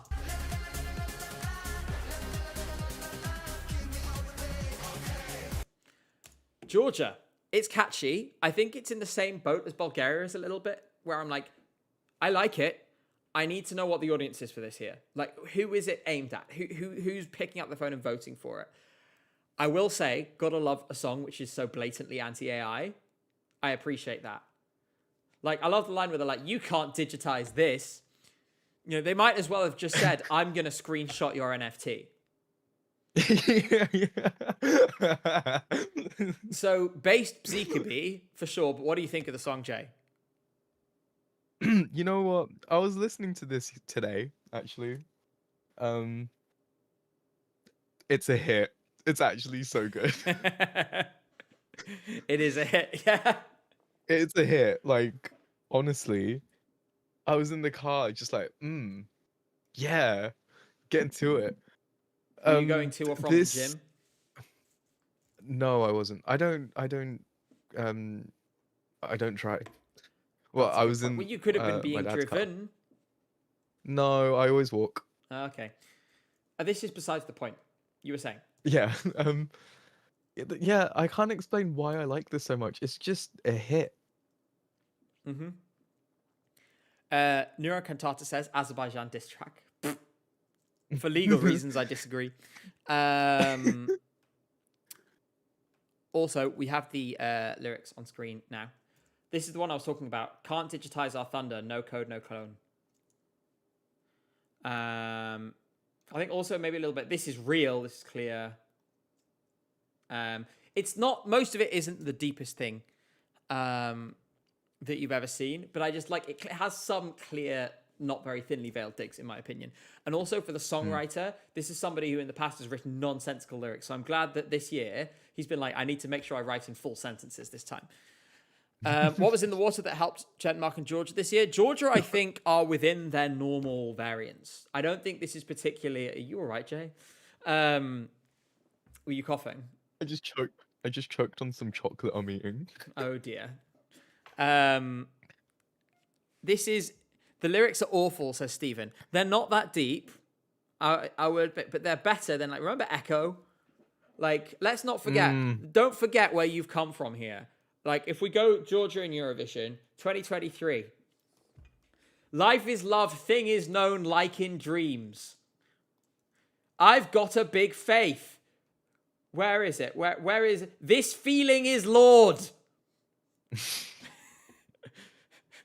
God. We've What a made mess some that was. serious progress. And that's not the only one. I'm not done. Where is it?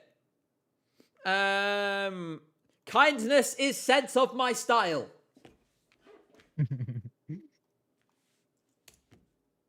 I'm just saying, beggars can't be choosers. And for Georgia, this is good. Well done, Georgia. I think it's on the bubble. Again, whether it goes through or not remains to be seen. I hope they get through.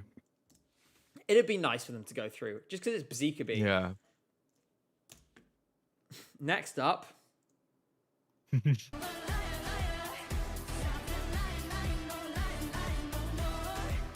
So, the Sarah Engels career reboot, from reality TV and being a TV Schlager singer to this. How do you feel about it, Jay? Oh, it's really, really, really catchy. It is way too catchy. This has become my vocal stim. I don't even listen to the song, really, but like, I catch myself either humming this or saying to myself, "You're a liar, liar." I am in the same position because my fiance, who is German, every now and then will just come up to me and go, "I'm on fire, fire." And she has a little dance that she does. So she'll just start doing her dance where she's like, "Stop denying, no, oops. No lying, no more." And I'm like, "Stop, please." Thank you, Moonlight, for the $5. Says, it's giving I'll turn you into backpack. Oh God. It's not that bad. This is just, I mean, I don't understand what the appeal is. It was so obvious it was going to win the national selection. We talked about this before. I just think it's coming last or second last. It's like, let's do a girl bop without understanding, like, girl bops in the modern era that have really worked. Eleni Ferreira, Chanel, things like that. Those were complete. Yeah. like, if you are doing something like this, you are essentially competing with the premier tier of professional women, like pop stars in the world. Unless you could produce something that is commensurate to that level, which precious few people are even capable of coming close to, then it's not going to go well. And like, there's no world in which this turns out like Chanel did.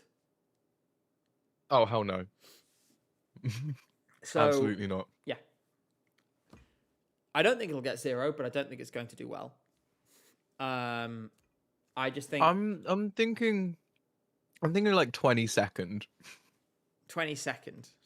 Luhani Yeah. says, bring back Nutzer to combat this song. Firefighter was a better song. Firefighter. It's like, is that pose when it's like when the tacos come out caliente? Oh. We'll come on to like who will finish higher than who later, Kexat, because we are going to go through like where we think the Big Four will finish. God, Big Four. I hate saying that. We miss you, Spain. It doesn't sound right. Moving on. Love you, Spain.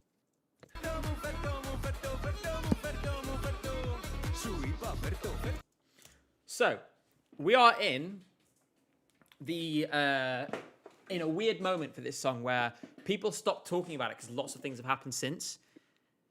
Don't get distracted. Just because Euro fans have maybe gotten over the initial shock factor of this doesn't mean the public aren't going to have the same effect when the contest comes around. People are going to see this and they're going to go, whoa, catchy as all hell. I've road tested this one on a few locals. They all love it. Jay, how high can it go? Top 5. It has to. This is getting top 3 in the televote. I'm telling you right now.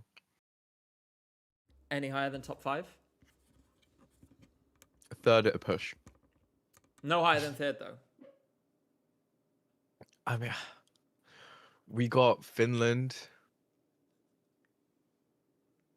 We got France. Denmark. Yeah, like it's the songs that can win are essentially fighting for one spot, and it's almost even right now. Maybe with the exception of Finland, that like I think will win. So you think it's kind of in the chasing pack rather than? Yeah. Mm-hmm. But like everyone except from Finland is in the chasing pack. This is true. Just quickly, some super chats I want to highlight. Thank you so much, Euro Towerly. Do you think Wavy Boy would have gotten top 10 from Germany in a word, Jay? Yes or no? No. Also no. I think it would have maybe got low teens, but it would have had some appeal. Mm. Luhani says, Nightmare Achilles faces on the left. Yeah, you got evil Achilles there in the upper left-hand corner. And Isa Friesa says, did you see the AI in the Ferto music video? I've heard about this, but I actually need to go and watch the music video. I haven't watched it yet. You haven't? So I'll maybe give a take on this in future. But obviously my stance is and forever is AI bad in this context. Hire an artist. I don't know whether the music video used AI or not, but yeah. Hire an artist. I have watched the music video. Yeah.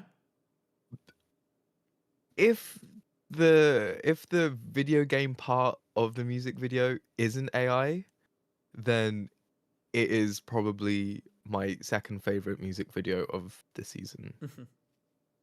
It's a great music video. But people are saying it is AI. Yeah. Sorry, Jay. Boo. That's a shame. We don't like AI.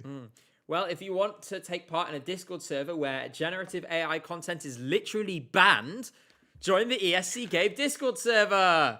Yay! I mean, I'm feeling a bit like nihilist about the whole AI thing. Doesn't mean I'm going to start using it or endorsing it, but I've kind of resigned to the fact that we're stuck with this now, where it's just going to happen more and more. And like, it's going to be one of those depressing things like high energy prices that you just kind of tolerate in your existence because you have no choice, because it's like, well, it's everywhere now, which depresses me immensely. You know, this is not what I want.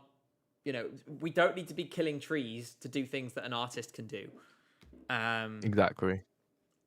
In any case, let's keep going forward. Not going to play this song, obviously. In fact, I'm not even going to show the name of the song or the artist.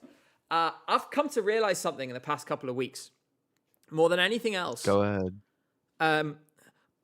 I don't think, firstly, I don't think Israel is going to win this year. I actually think they're going to get less televote than last year for a number of reasons I've said before. The Iran war is extremely unpopular everywhere. Firstly, there are no more hostages. Noam Batan does not have the backstory that Yuval and Eden, well, less so Eden, had. We're not in the sort of active, there are Israeli hostages in Gaza phase of it anymore. I think, so maybe 220 from the televote or so. At the same time, in the last couple of weeks, I haven't been able to stop thinking this, how embarrassing, it is for them. That, this song contest is so important to you. It's the only way you can manufacture any kind of consent or approval. Pretend there's some kind of approval, widespread for you internationally. That you cheat and cheat and cheat, and you push the voting system to its limits, and you activate the sort of grassroots political campaigns, and lots of countries have these grassroots political campaigns, so I'm not saying it's only Israel that has them, though most of them are not for countries that participate in Eurovision. The fact that I sort of look at it and I think, wow, you guys are really pathetic and pitiful. And I actually think, firstly, we should continue to say it's a disgrace that Israel is still in Eurovision, because that's what it is. And I think there's probably, and I'm going to make another video about this before Eurovision, but I think we should also say how unbelievably pathetic and embarrassing. How small-minded. What a small mentality. That your priority, that your president's priority is this song contest. Now, Eurovision is important, and I'll be the first to admit that. But I don't think they've realized what they've done. Because of their actions, just in a competitive sense of the contest, no one will ever see any success they ever have in this contest as legitimate under any circumstances. There will always be an asterisk over it. They've tried to kill this contest. And they might yet succeed. Who knows what's going to happen in May. But they will, as long as they are in Eurovision now, if the contest continues and they remain in it, they will always be seen as the country that tried to cheat to win, as the country that threw millions at it. And everyone's going to, most people are going to look at it and roll their eyes and go, wow, how embarrassing. How utterly embarrassing. And there was an editorial in Haaretz, which is an Israeli newspaper, saying, actually, we should have withdrawn. Because this whole act, this whole shtick that they've got going on now is just, it's humiliating to themselves. I've spent so much time being angry about it.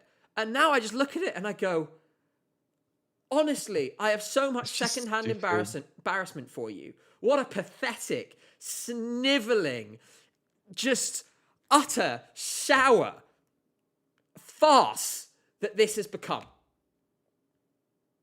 How low will you drag everyone else? How much will you force everyone else to debase themselves, to try and find a little shard of victory in amongst the total trashing of your reputation internationally? How low will you go? We still haven't found the basement. The most embarrassing part is they couldn't even win. They still didn't. They cheated. They still couldn't win. So there was no point. You spent all of this money for what? Yeah, and I genuinely think people who genuinely like this song, who are apolitical, and lots of people do come into this show apolitically, might not vote for it because they'll go, oh well, they keep cheating. Because now the narrative that they have cheated in the public vote, which is obviously, in my opinion, whether you call it cheating or manipulating, there's obviously, those words mean different things. If the manipulation is proven, the cheating is speculation. I think people are going to go, oh, well, they're messing with the results. I don't want to vote for them. Yeah, I mean, obviously, we all know the risk for Eurovision, right? Number one, the fact that they're even here is a disgrace. We've lost a bunch of countries that we shouldn't have lost. The way in which fans have been alienated, all to defend Israel's place in the contest. And what I will say is my argument, I kind of reached the point where I've realized the interests of the contest and the interests of the European Broadcasting Union are now so far apart from each other. The thing that the EBU will never do, because this contest is their crown jewel, it needs to be spun off into a separate organization that is autonomous, that makes decisions for itself, so it can make decisions that are in the best interest of the contest. Because the objective, clear thing that was for the best for the contest would have been to remove Israel, at least for this year. And I think a lot of fans, including all of us who are extremely critical of Israel's place in the contest, would have tolerated, even if it was a temporary thing where they said, we're saying for this year, you can't come. Or even, to be honest, if they said an Israeli act can perform as an interval. I think a lot of people would have rolled their eyes and gone, ugh, stupid that we're still appeasing them in some way, but at least they're not competing. I don't know why no action was taken. I do know why no action was taken. And it's because and thank you, Kyle Alessandro Hive says, I think the streams it's getting is to combat the New Day will rise, no streams narrative. I wonder how many of them are actual streams. Well, yeah, this is the thing. The well's been poisoned. Everything from Israel now in the contest will always look fake. So well done, guys. You did that to yourselves. Yeah, I mean, I am just angry and frustrated by all of this, as we all are. There's going to be a lot more conversation about this. But yeah, in conclusion, honestly, fuck this. Shouldn't be here. We're all fed up of you, and the European public is getting fed up of you too. I really, really, really hope that, because now, if they do badly, it looks way worse for them.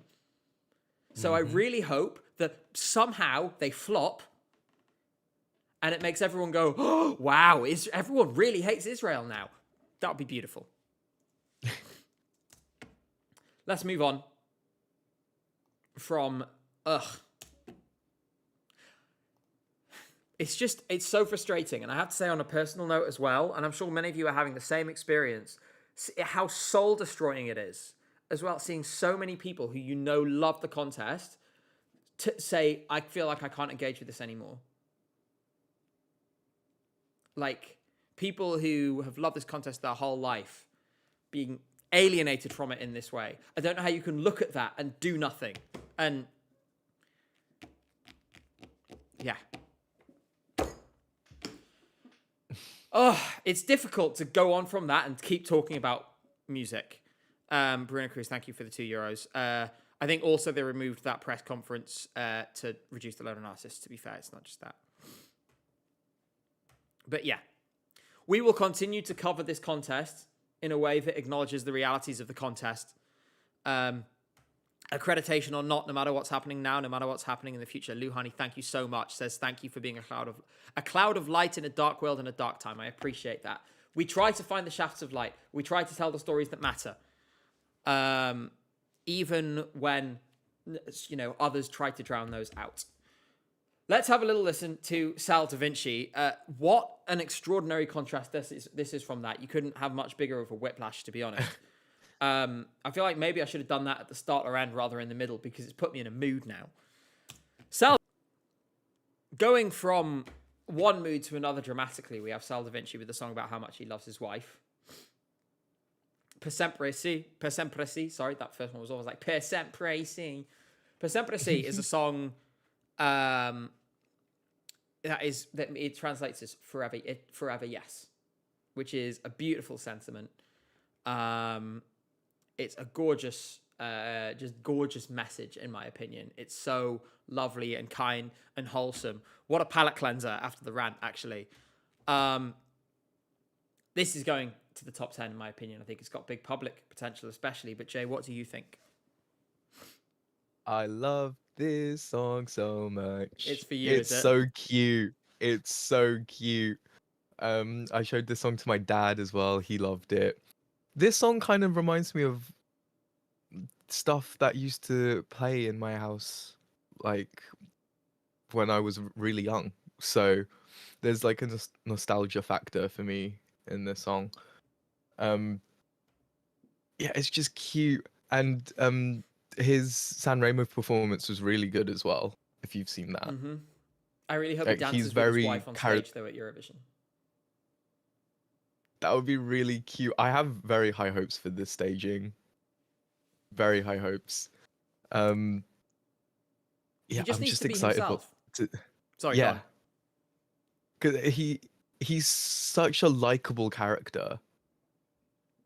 Like he's just so smiley all the time. Like you just want to give him a hug. Yeah, I really hope we get to yeah, interview him. He's doing London Eurovision party, so we might Yes, get he to is. see him there. That'll be really fun. Arg My Knee, by the way, says thoughts on Moroccan Oil still sponsoring Eurovision. I get the impression that their sponsorship has been renewed. It's relevant to the state of the contest, but not in the way you think. Because we've said in the past that this sponsorship doesn't have any influence on the political direction of the contest at all.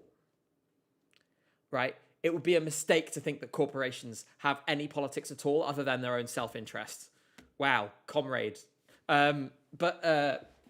Sorry, I got very political for a second. I'm like, smash the corporation. But what it says is this is a contest that has a branding issue. Because what do you mean that this was the best option on the table? I genuinely wonder, are sponsors going to be particularly interested in a contest like this right now? Look at the interval acts as well. Much as I love Gojo, it's not the kind of big hit you'd expect for the 70th anniversary. It makes you wonder how many people have said no. Yeah. This is a contest with an image problem. I have a suggested solution, but that is what this indicates. That's what it tells us about the contest. It doesn't tell us anything politically, specifically, within the context of the Israel stuff.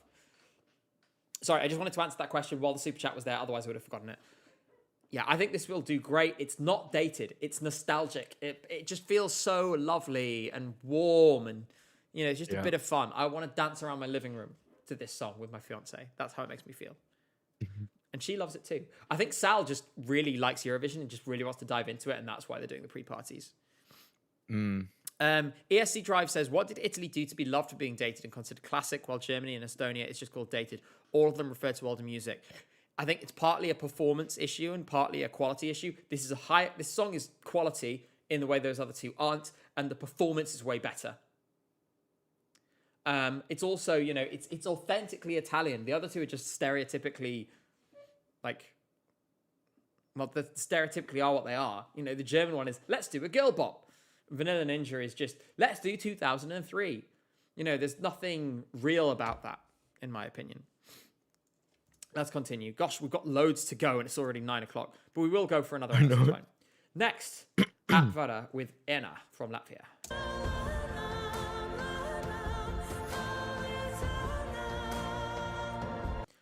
So this might be the bleakest lyrics, and I'm going to get them on screen, of any Eurovision song of all time. I mean, this is depressing. Here are the lyrics. It's a song about being abused by an alcoholic father, as far as I can tell. Which is heavy. And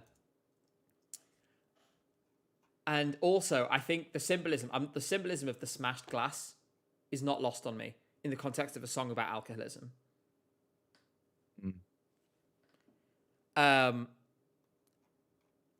So it's deep. It's so deep, as in, oh gosh. I love it. I think it's beautiful. I really respect the ability to sing about something like this. I don't know what Advara's personal experience with these things is. But my gosh, it's heavy. It's really, really heavy. Oh God, I would love for it to qualify. It's going to be tough, but we'll come on to that later. What do you think of this, Jay?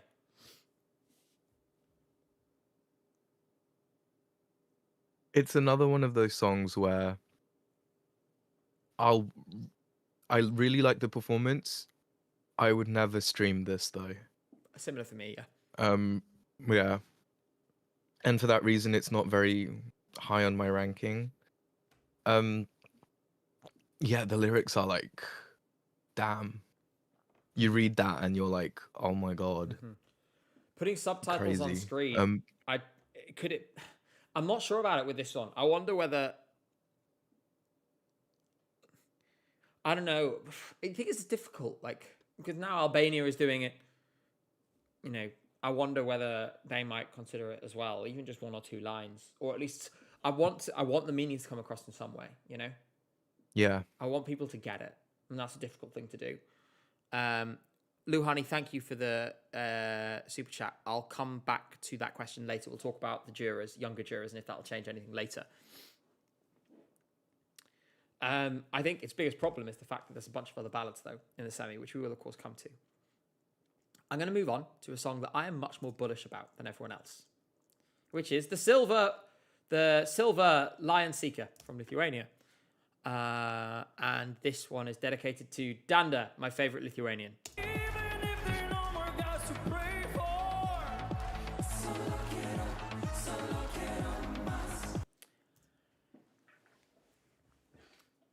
So I can instantly see the thing that I was going to talk about in chat. Everyone in chat is either like, oh my god, I love this, or wow, this sucks. That is a recipe for qualification. If everyone either loves it or hates it, that's good. It means you're divisive. Divisive is good. Divisive gets you points. I think he's sailing through. I think it's going through easily. I think it's really interesting. I think it could look and sound great on the Eurovision stage. I think it might end up in that 8 to 16 bracket in which every Lithuanian entry since 2023 has ended up in my opinion. What do you think? I have tried so hard to make this click. It's not for me. I really tried, but part of it is I'm not the biggest fan of the song. Part of it is because I really wanted Atakin to win. That was never going to, after the controversy, that was never going to happen, though. Yeah. And his response was criticized as well. Like, he didn't really clarify what the song meant. And because of that, people then continued to feel the same way. Yeah. It's, so I'm not surprised this one. I mean, it won the televote by a mile. I think it's so visually striking. No one will forget this. They will remember the silver, like the man painted silver. Yeah, true. He looks like a ball bearing. Like you can't miss him. Lion Seeker came straight out the pinball machine to Yeah. to do this performance. Yeah, I don't get this yet. Maybe it will click at some point, but like I watched the music video and it left me more confused. So I just think we'll see how coherent it is on the Eurovision stage. I kind of like the cloak thing. This kind of creation. I feel like you got a kind of creation of a man going on here, like sort of creation of a person rather. Lion Seeker rebranded specifically to kind of remove gender from like like their presentation. Although I don't actually know what they do in terms of pronouns. I don't either. Maybe we should check that. Yeah, so I think there's this kind. So he, him. There we go. Okay. So I think there's potential here. You could tell a really interesting story with this. It's never gonna win. Like I'm not gonna make another insane Lithuania prediction like I did last year.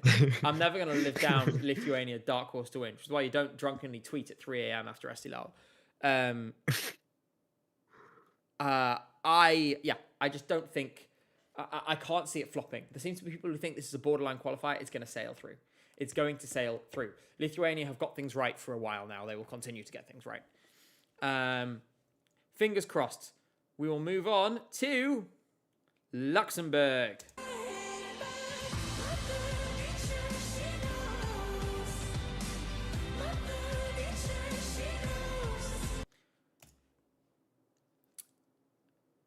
How I wish 600 upon a time says it's giving yassified Voldemort. I know what you mean, actually. That was about Lion Seeker, not Eva Maria, of course. How I wish Shirokuro was on our screen right now. I know. I just think, Eva Maria, to her credit, her voice, I really love her, like her high register. It's really clean. The song is just so boring. To be honest, I would have preferred like Steve, Hey, I Am a Dog Castile, because that would have been really funny. That would have. Oh my god. Oh my. Could you imagine? That would be like the furries' national anthem. Like. That's a powerful voting bloc. There are a lot of nuclear scientists in the world, and they have disposable income. Like, no, I 100%. Yeah, I just think it's not memorable, and I think it's going to get lost. And it's a nice enough song. There's nothing wrong with it. But it's not on the level required, unfortunately, in my opinion. What are your thoughts, Yeah, Jay? it's so inoffensive that no one cares. Yeah. It'll finish Yeah. ahead of Azerbaijan. Oh yeah. Well, everything will. This is Hopefully. true. I do genuinely think that Hopefully. could get a 0-0. Hopefully. Which has never happened in a semi. Yeah. The closest, 2017, San Marino got 1 point. From the jury or televote? I think they got 1 point from the televote in Germany. I think it was. Germany always at the scene of the crime. Exactly. Luhani says Luxembourg has a way of elevating mid-songs with good staging, like in both 24 and 25. I'm sorry. The songs from the last 2 years were always contenders for final places. Because they're so new. Yeah. Well, new. I mean, they're Fighter was well executed. It was a good song. It was always, in my opinion, it was always going to be fine. Le Poupée Monte song. Laura Thorne. Laura Thorne. Laura Thorne. The Laura Thorne song was also like staged amazingly and was a song that had loads of potential, and everyone knew that it had potential and that it was always a contender. What was the song called, Gabe? Le Poupée Monte song. Moving on. Sure. Yeah. Le Poupée Monte song. Moving on to Aiden. I met Aiden at Melfest weekend. And Aiden, if you're watching, hello. Because he said, Hi, Aiden. He said, I've seen you on YouTube. And I was like, ah! But I've only ever been nice about him, I think. So I'm okay. There was brief panic over. No, he was such a lovely guy, actually. Really, really, really nice. I really hope we can like interview him or get him on stream at some point, because he seems like loads of fun to be around. Anyway, Aiden.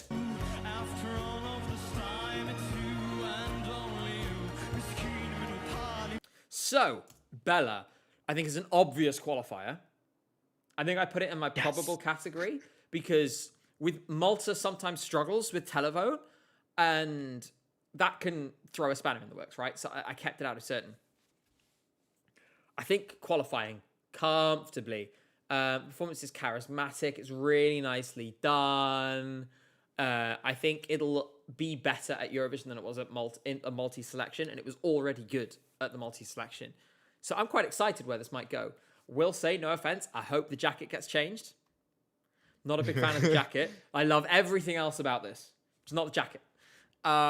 He's charismatic. It's a very dramatic sort of song. It's another one where it's like the live performance. I watch it for a show, right? And I think it'll comfortably get enough to be through. What do you think, Jay? You know my thoughts on this song. This song just, it gets better every time I listen to it. I don't know what it is. Like, I have not gotten over this song. Yeah? It's great. It's dramatic. It's like, fire. Like, you know, Are you saying you like it, Jay? Yes. I've had 2 months to think about what I can say And you're about just this like, song. And I'm still like, it's just, I love it. Song is good. But, Analysis. yeah, I can't explain it. Thank you, Kaylee, by the way, for the Prime sub. It says, hope everyone is doing great. Hi, Gabe and Jay. Hello. Jay, wave. Hi. Wait, let me. Oh, there we go. Oh, the Yay. confetti. That's fun. Yeah, no, I think this could be a real moment. I think the ceiling for it is very high. Got to see how it looks on the Eurovision stage first, but I can see this is one of the ones where potentially it gets to Eurovision week and suddenly people get really hyped about it when they see the semi-final performance. We always see at least one big jumper in the odds. Yep. During semi-finals. Why not? Who was last year? I can look. Eurovision 2025.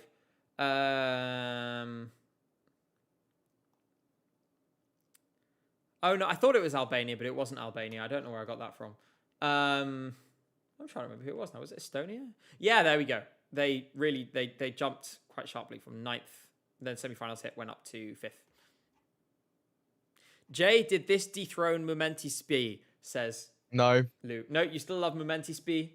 no, still on that train. Aiden, if you're watching, could you do a cover of Momenti Spi? It would make Jay specifically really happy. Please, please, please, please, please, please, please, please. But he should do it an octave please. down. You know how Momenti Spi was all in... I think that song would be really beautiful in like this kind of, you know, sort of deeper like Bella voice rather than that. Bella. I love that. Momenti Spi. Sorry, I'm getting carried away. Let's move on. Moldova, my beloved. Yay! Also, I need to ask, if I see Aiden again, I should ask him if he knows about Do It for Janice. Oh my god.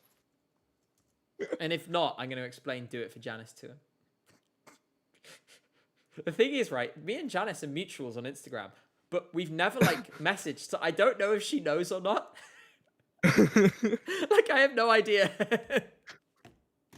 You need to...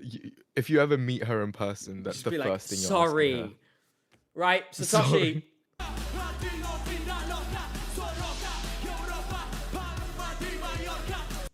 You know what I was saying about songs that could fly up the odds in Eurovision week?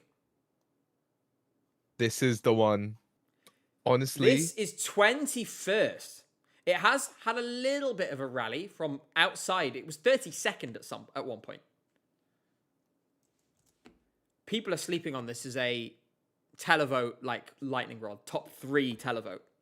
I'm serious. Mm-hmm. I see it. I honestly see it. The revamp was great. Yeah. The revamps have been so good this year. People have finally learned the, like, sort of understood the assignment. People do not want you to tear up your entire song. Yeah. Like Albania old style. Remember when they would just like ruin their song every year by putting it into English and revamping it? It was always 2022. Didn't they do it 2018 or 19? No, not 18. 19, I think it was. No, not 19. What year is it, the song where it went, "That's why I love you"? That one. It was really good in Albanian, and then they put it in English and ruined it. It sounded like a Bond theme. I can't remember. 2016. People are saying 2016.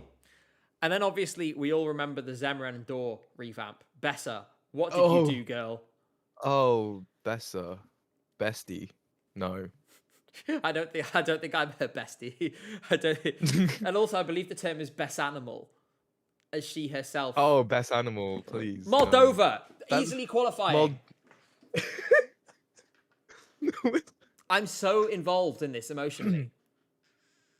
Like, after everything we experienced there, like, honestly, I can't look. I'm never going to look at this fairly, but like, it deserves to do amazingly. You know, proportionally, this is the biggest televote landslide of any national selection of all time. No one's found anything bigger, right? No one has found anything bigger. We've had people searching. No one has found anything bigger proportionally. I absolutely adore this. I adore what it stands for and what he stands for as well. And I adore everything about this participation. You know, this was the perfect winner for this national selection. You know, they are, and Dutch Gaming Division, thank you for the €2. I agree. I think it could do a Trenolettel in the televote. this is like absolutely banging the drum, being like, hello, we're here. We are European. Like, let us in, you know? Mm. And like, I think it's such an important song and such an important message, as well as, you know, everything else. And also, I love that the intro like plays on the. If any of you, I doubt many of you have been to Chisinau Airport. But if you ever go to Chisinau Airport, when you hear an announcement, you're going to hear a sound that's very familiar. Yes. Wait, maybe I can play it. Let me find it. I'm pretty sure it was in the ESC Insight article. One sec. There is a video of it. Chisinau Airport announcement sound.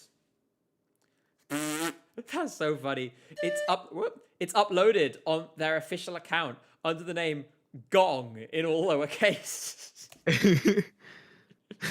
Here we go. Listen to this. Does this sound familiar?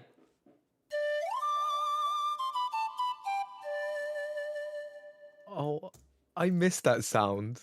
It was playing like every 10 minutes when we were in the airport for like 7 hours, but like I miss it now.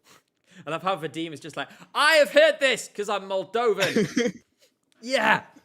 Also, you should all thank Vadim because the Moldova video would never have been anything like it was if it weren't for him. And he did loads of the setting up. Like all the Transnistria stuff, he set everything up for us. It was amazing. Thank you so much. Thank you. But yeah, but there's a point to that. Like, why has he chosen that? Because, you know, we've talked a lot actually about migrant narratives this year. We talked about it in the context of Jolly Roger in Estonia. We talk about it in the context of Albania. You can talk about it here. This is a country with a massive, massive amount of people living abroad who've moved abroad, you know, for, you know, to sort of seek a better life, right? That is something that I've heard a lot of Moldovans say that made me a little bit emotional. Because I think that this is something, and this is why also I think a diaspora will really turn out for this, is it pulls on their heartstrings a little bit. It's like saying, you know, yeah, this is us. This is who we are. Like, we can be proud of, like, where we're from and who we are. And we can shout and scream about it. And I just think it's a really beautiful message. And yeah, it's so full of love. And like, it's such a beautiful expression of like modern Moldovan identity and how, you know, it's distinct in its own way, but it's also, you know, like inimitably tied to both Europe and to Romania. Like there's this little symbol at the start that appears on screen of a statue in Romania, just for a couple of seconds, that appears on the screen at the back. Like these little references, like, honestly, this song made me proud to be Moldovan, and I am from Newcastle. This is just, it feels like a man on a mission, and I think people are this is going to be one of Moldova's best finishes ever. I hope. God, if this comes in the top 10, I'm going to be delighted. Should get him on stream. I'll be very soon. happy with the top 10. I just want to talk to him about Moldova. Yeah. Maybe it's a message him and be like, can you make us a PowerPoint? Then come and present it on stream. Just the vibes of this song, it's even better because of the revamp. It's cleaned up a lot. And the music video, this music video is my favorite of the year. Yeah. It's just good vibes. Yeah. It's just such good vibes. That was the first moment. The dam is slowly starting to burst on this song. That was the first moment I saw people being like, hang on. Like, much more widespread. I really hope that the public get behind this. Yeah. James says, artist PowerPoint tournament is a hell of a concept. I'm making a note for you. Maybe that would be a fun thing to do over the next couple of months, would be getting artists to come on and getting them to bring like a PowerPoint about their country and about them. That would be cool. I'm going to try and speak. That's a really fun idea. I'm going to speak to some people and see if I can do that. I think that could be so funny, potentially. Yeah. And then we can do like a Q&A and stuff. I do really want to do a big fundraiser stream at some point in the next month and a half. I was thinking maybe fundraising for like Doctors Without Borders or something, because I want to do a fundraiser for like, for support for people affected by the various wars, of which there is now many. But I also want to do it in a way where it's not specific, so that artists don't feel worried about the code of conduct or anything, because I'm really scared that that's having a chilling effect. And because of that, by making it something wider and broader, I think that then it still gets the point across in a way that is in a wider thing about internationalism and international solidarity with people affected by conflict all around the world. Luhani says this song will feel like a tour like the Zari and Jala music video. I really hope it has lots of references and lots of things that make it feel really warm and just nice.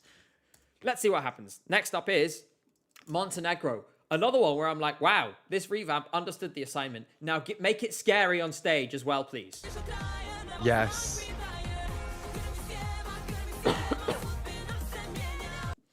So I love the video because it's just like, it's all just really compelling and interesting visually. The fact that they have visual concepts for this makes me think they're going to have a really solid visual concept for Eurovision. Montenegro needs, in my opinion, it is a good still frame, actually. It really encapsulates it. I want to feel like she's possessed, right? Yes. I want it to be scary. I want it to be off-putting. Like, make it really, really frightening.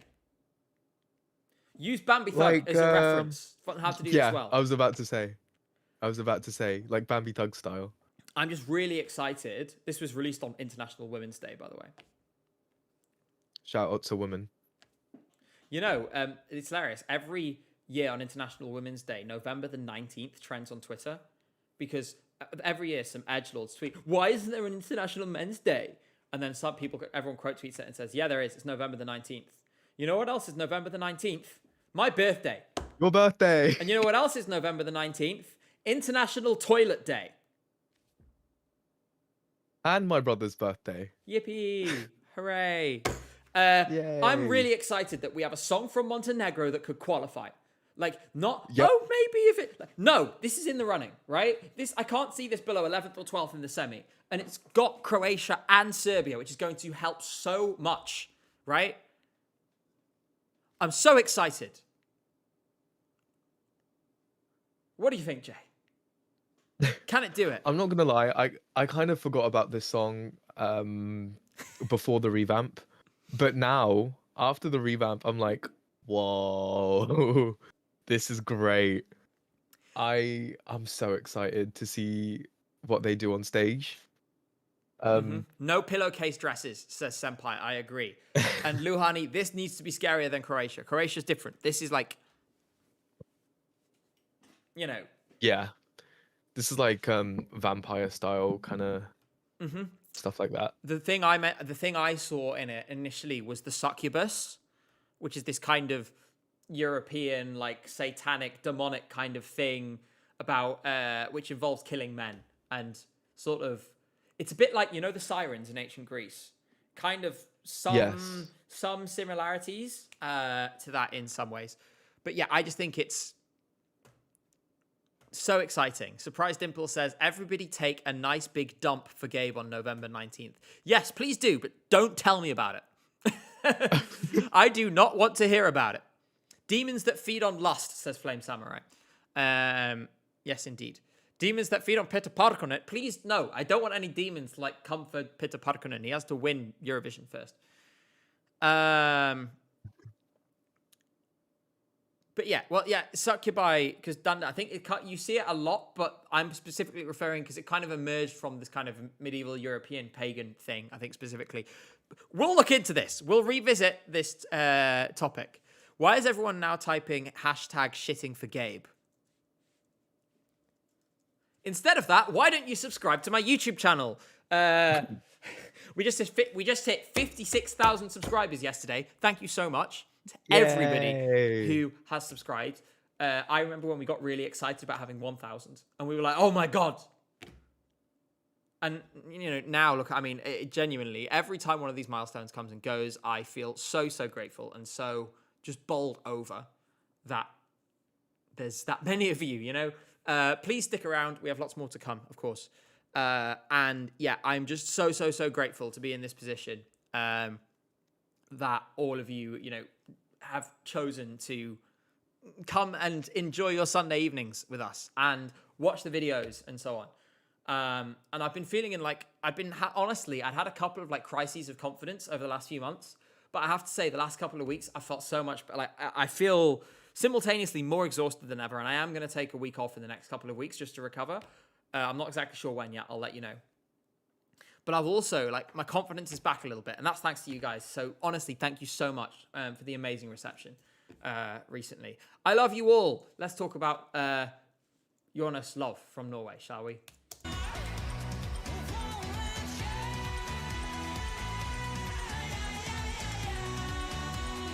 So, didn't see it coming at all. But obviously the best in the national final and a deserving winner.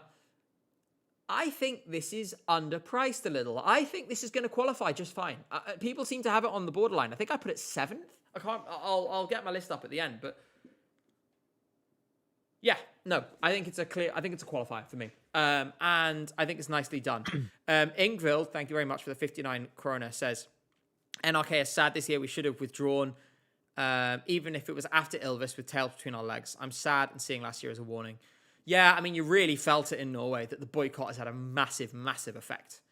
They have gotten away with it just, I think. Yeah. Just about. What do you think, Jay? This performance specifically was crazy. The amount of stage presence, the amount of charisma, it's just so good. He performed the hell out of the song, and if he performs like this in the actual contest, then juries are gonna love this. Mm-hmm.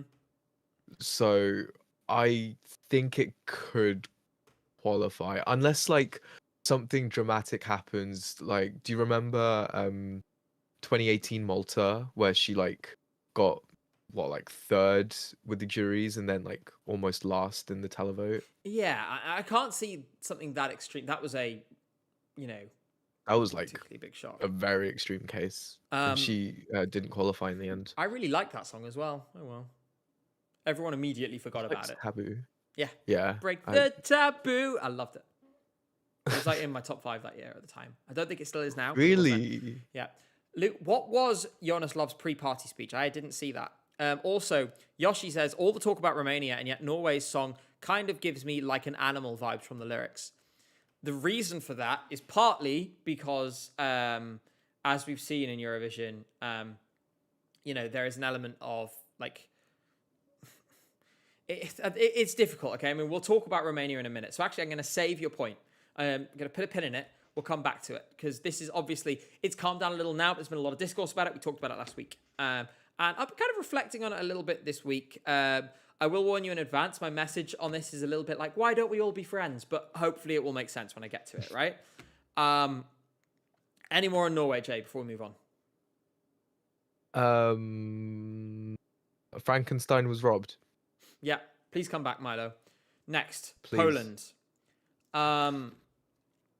I said in my video, really glad. Alicia has earned this opportunity twice now, so it's right and proper that she finally gets a chance on the Eurovision stage. That said, I'll have a look later if the speech is on the Wee Blogs channel. This song, I'm afraid, is going nowhere. It's really going nowhere. It has its defenders. And fair enough, if you like the song, fine. But I think this is dead on arrival. The rapping in particular, not working for me. Not working for me at all. Justice for Paravani Tango. What do you think? This song, oh my god. It feels like a chore to get through. It's I'm not downloading this anytime soon. Mm-hmm. like, how do you stage this? Not like they did in the national final. Do something else. You know how with Denmark we were like, change nothing. Change everything. Yeah. Change everything, please. Like, you're not gonna qualify anyway. You might as well make it like crazy. You know? Senpai Kush says, and the Samantha Mumba award goes to. Yep, it stops after 1 minute and a new song starts. Like, this is 2 songs. Fent, ESC Fent says, Gabe, I'm so grateful for the support. Thank you all so much, chat. Hashtag shitting for Gabe's. Jokes aside, thanks for everything you do. Thank you so much, ESC Fent Live, for being the reason that I could watch Melody Grand Prix while in the audience at UMK. I appreciated that very, very much. Also, Sorry, having your channel name say Fent in Big 2026. is kind of crazy. To be fair, like, I think that's a long-running one. I kind of respect it. Luhani, my least favorite 3 songs: Poland, Poland, and Poland. This is definitely one of my least favorites, unfortunately. how's Azerbaijan not there? Sorry. Oh, it's down there as well. It's down there as well. There's a few, but this is, in my opinion, it's cut adrift. Poland, it does not have many friends. Not as many as last year, at least. It will hurt from not having Iceland, from not having Ireland. Is the UK voting in their semi? I can't remember. If they are, that will help them a little, but it's going to need more than that.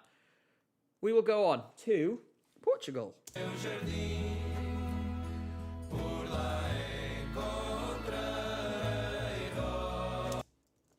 Last year, Jay, you were the #1 Portugal defender. Yep. This year, I am taking up that mantle. Yep, you are. Let's discuss. Let's explain. You don't understand this song until you listen to it and look lovingly across the room at the love of your life while you do it. I wouldn't expect anyone to get why I love it like I do, but I do. I adore it. I am very happy for you. I don't get this at all. It's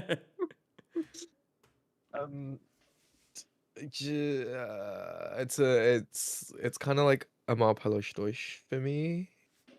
I'm not the biggest fan of Amar Pelos Deutsch. So yeah, I can appreciate it because you like it so much. So I will be defending this as well for you. Thank you for your solidarity, Jay. I just think it's so... Like I said, I just find it really tender. I read the lyrics for the first time, and obviously singing about roses in the chorus, and I'm going to get really soppy, I'm sorry. Go ahead. So, the thing is, and cheese, bizarrely, is related to this story. It's actually quite difficult to buy flowers when you have a cat, because cats, like, you can't have lilies, you can't have chrysanthemums. There's a whole range of flowers that if a cat eats, will get very sick. What that means is, essentially, when I buy flowers for my fiance, I always buy roses. Oh. And so so, you know, they're singing about, like, I think of her every time I see roses. This song, they inadvertently made a song that just goes like, for me. Very quickly, I wanted to say thank you to Amelia for the super chat, saying that the biggest issue with Poland is that it starts off really promising and then just flops. Yes, I agree. Yes. Someone asked, why does this have 9 songwriters? That's a lot of songwriters. But yeah, so I have my reasons. There is like 5 of them. Mm-hmm. Stan says, I saw you at Vibe the other day and you're a lot shorter than I expected. Why this hate? Oh my god, not the random drive-by. I am literally the average height for a British man. Like, bang in the middle, 50th percentile. So am I. We're not like exactly the same height though. No, you're like an inch or 2 taller than me, aren't you? Yours very slightly. The average height is 5'8", and I am 5'8". Like, I'm 5'9". There we go. I'm Filipino though, so that's a skill issue on your part. I'm just saying. Okay. Like, I'm happy Love for you, you, man. Gabe. Okay, yeah, I love you too. Apparently, I'm wide and short. But yeah, Amar and I says, this is a great example that there's an audience for every song out there. The song is grating on my nose, but Gay loves it. Gay loves it? Gabe loves it. Jay doesn't like it either, and there are people in this chat who love it. No, Gay does not love this, but I do. But Jabe does. But Jabe does, yeah. Gob and Jern. Now everyone's saying Gay House again. Oh. God, if there was an ESC Gabe iceberg, there'd be so many things which were just totally inscrutable. Like, if you hadn't been here for like several hours worth of stream time, there'd be no way of explaining a lot of these in-jokes. Yeah. How do you even begin to explain intelligent project?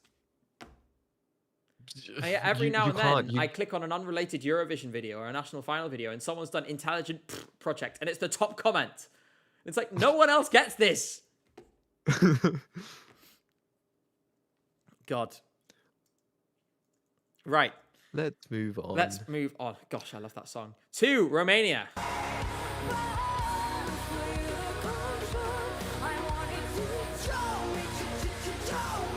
So, this song has been the subject of much discussion, especially in relation to its title.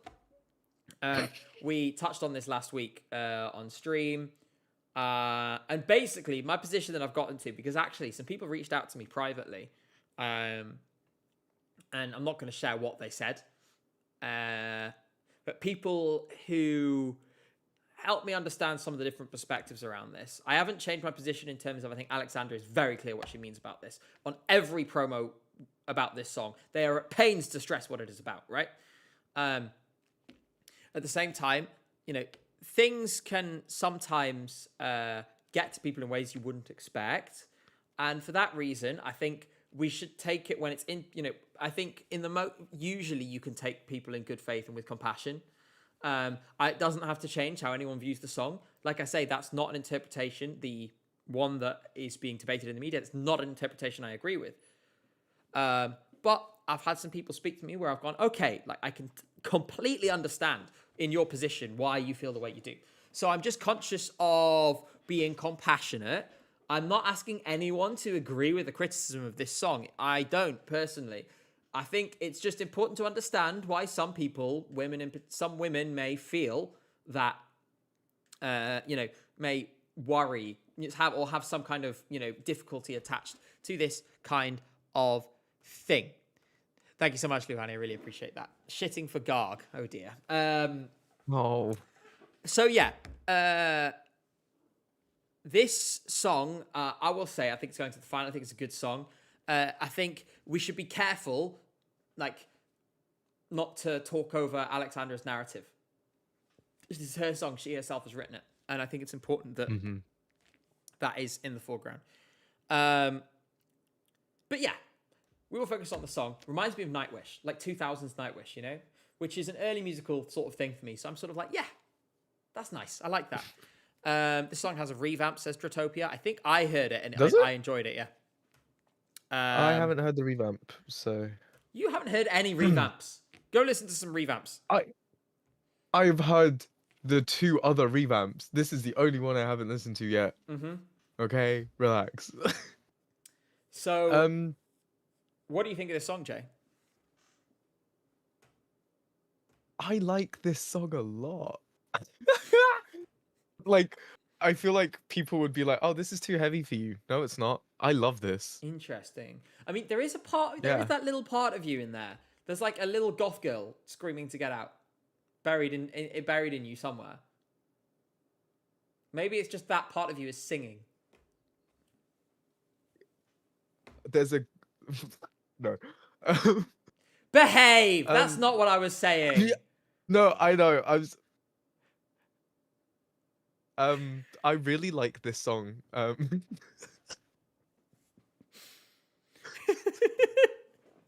I did not mean it like that. I listen to some stuff like this.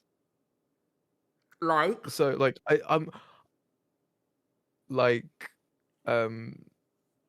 um I used to listen to My Chemical Romance and like Fall Out Boy. There we go. That's what Stuff we were like that. looking for. Kind of reminds me a little bit of that kind of stuff. I'm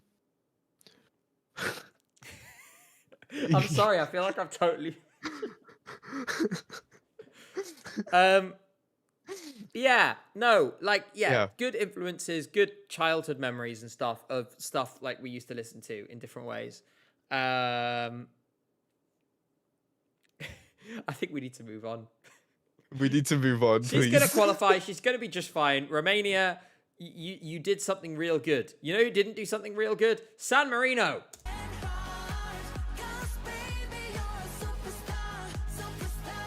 Was she singing live? Maybe they put the studio version on top of the video performance. So, earlier we talked about the bizarre one-line feature from someone whose name rhymes with Joy Borge. We should probably talk about that now. Yeah. I think I said this last week. It is a safeguarding concern to have a convicted criminal convicted of something like that at Eurovision. Like, if you're convicted of tax fraud and then come to Eurovision, okay, fine. I don't think you're a danger to people. But, like, assault is crazy. Yeah. Like, you should not be allowed to be here. Mm-hmm. Like, can we... Like, no. And please I wouldn't don't let feel these safe. people... I wouldn't feel safe working in a room with someone like that. Yeah, exactly. I don't think anyone would. And I just think it's... It's come on, like there's... And I mean, it's not the first time it's happened. 2017, Slovenia had someone who had previously been convicted of like they'd sexually harassed a woman in a club or something like that. And I don't know. I just think that there should be a rule which is like, if you have a serious criminal conviction that could imperil the relationship, the reputation of the competition, then the EBU should have the right to just go no. Yeah, like No. what happened? You will what not happened be to there. DBS checks? Yeah, like I mean, it's going to come last in the semi-final, thank God. But I just, yeah. And he's been on Twitter. Apparently, this is within the code of conduct. He's been on Twitter, like, just sort of arguing with Eurofans and being pretty mean to people. But That's yeah. such, like, it's just, like, you're such a loser. Mm-hmm. Like, you're arguing with, like, just stop. Just go away. Just go away. You don't need to be anywhere near our community. We do not welcome you. Yeah, absolutely not. Absolutely not. Amelia says, my stream glitched in a way that made it sound like Jay said I am in response to convicted of tax fraud. Oh. Well, Jay, have you been convicted of tax fraud? For legal reasons, I cannot say. Yeah. But it's all right. Jay doesn't count the years in prison as part of his life. Yeah, it's fine. So, yeah, we're going to move forward from this to something that's actually good.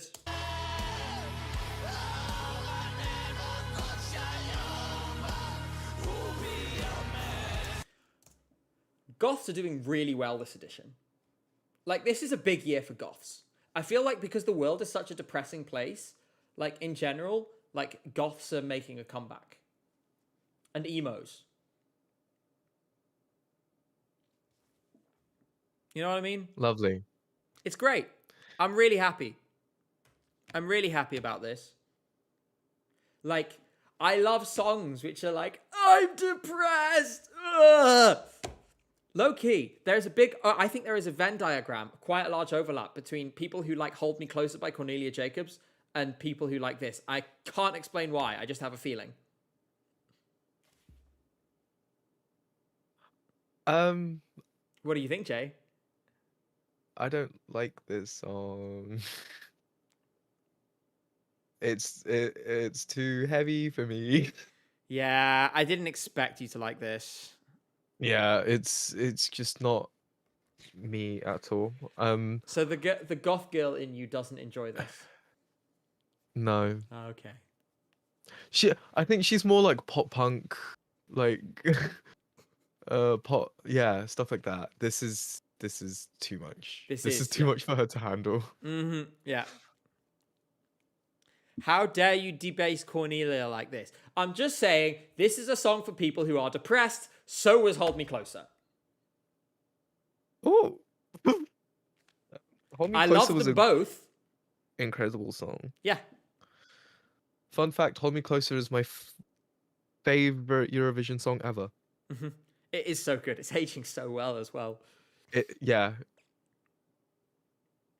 Cherry Um, Cherry Gabe. No, we're not doing that. Oh. I want to see Lavina do Hold Me Closer.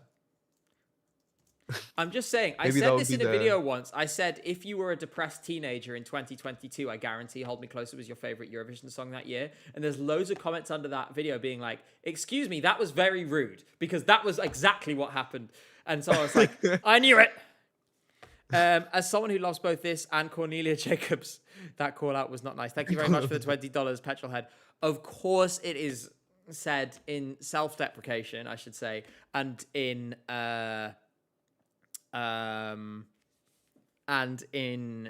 jest. Literally, you're not going to find any, like, I am like the biggest lover of sad boy music. It's great. Let's move forward to Should Be Here But Are Not. Oh. I'm really happy they included this. I think this would have done nicely. It's a vibe. I I would have think really this- enjoyed it, and they deserve to be in this contest. And I'm very sad Yes. that Spain didn't change. The contest changed. Mm. And honestly, Yeah. given the statements from the broadcaster, I don't know when they're going to be back. And it's such a shame. Like, I feel like a piece of the soul of the contest is missing now. Yeah, Spain always does something.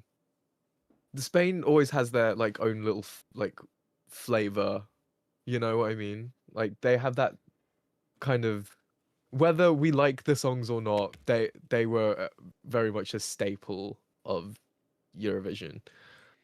And like, they were fun. And And- the fans, the energy, right? Yeah, Sometimes Like- they were like too much, but it was always like it was red blooded, you know. Like, and you feel something missing from this season. And the thing is, it's really sad. Is like, because obviously I see what proportion of my audience is from which country. Watching the audience from Spain go, "Pff," yeah. because you know Spanish Euro fans feel so alienated from the contest now, very understandably. Great song. Not Eurovision at all, but I think still would have gone, you know, fairly well. I think this could have gotten maybe around 14th to 8th, something like that. It would have been nice. Like this would have been my second place this year.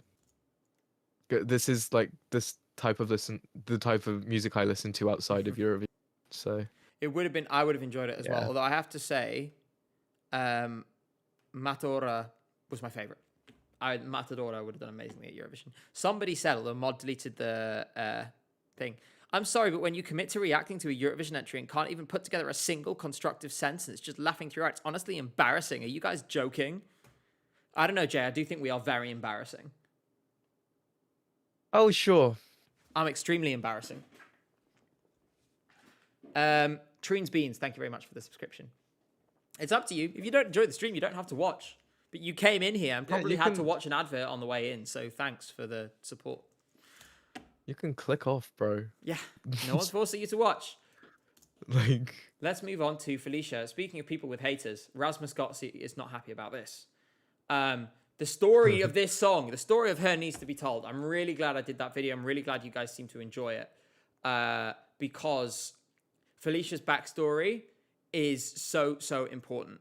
And it was disappointing to me when I posted. I said, this is an underdog story in a way you wouldn't expect. Some people really took that in quite, like, deliberately misconstrued that and pointing like, what do you mean she was an underdog? Like, she was favorite all along. And it's like, there is a world outside the competition. which I'm very obviously talking about. Yeah. And it's like, let's throw this woman who's come out of an abusive situation, let's throw all of that under the bus to deliberately misinterpret a tweet. I thought it was gross, to be honest. That's besides the point. Let's listen.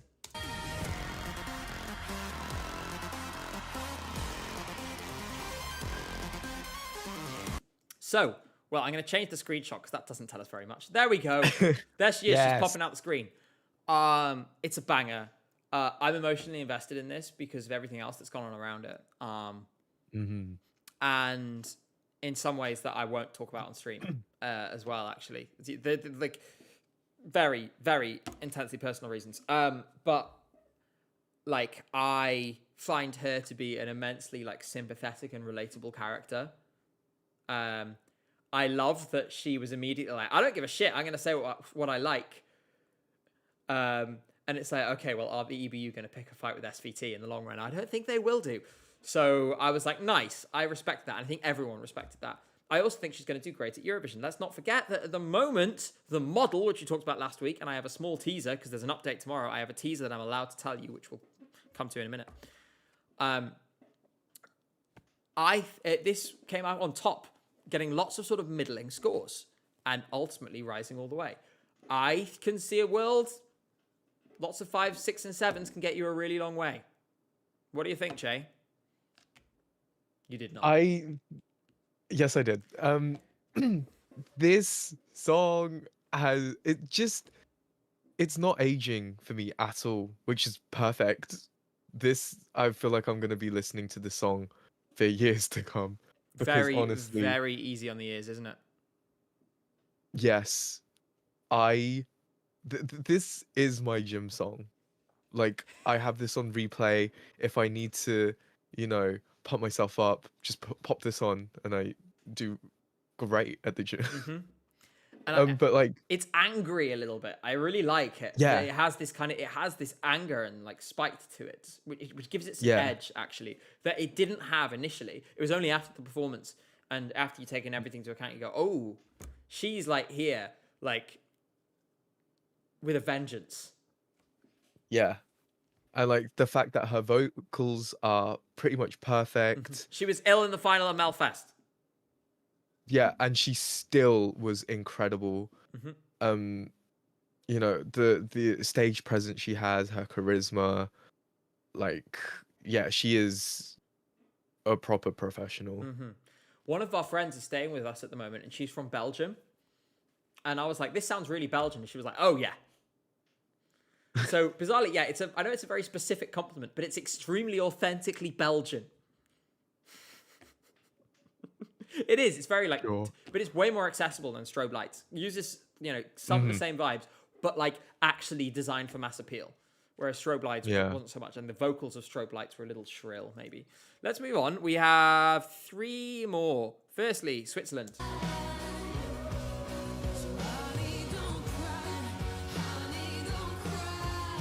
There have been some questions about what this song is about. People initially interpreted it as being sapphic. It's actually about like an abusive relationship. But in any case, I think I'm going to restate what I said in my video about this song.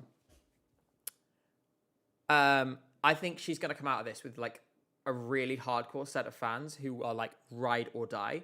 I think it's a really high quality entry. And maybe they have some really cool staging ideas that'll put this back into contention. As it stands, I don't think it's in contention to qualify. I really, really, really, really want to be wrong because I really like the song. But it's, how sometimes you have a song where you're just totally insecure about it? That's how I feel about this. I want to see it, but right now I can't. Please show me the light if you can. Like, I want to have hope. So please give me a reason to have hope. Jay. You know how I kept saying this entire week, I have fallen in love with the song? Yeah?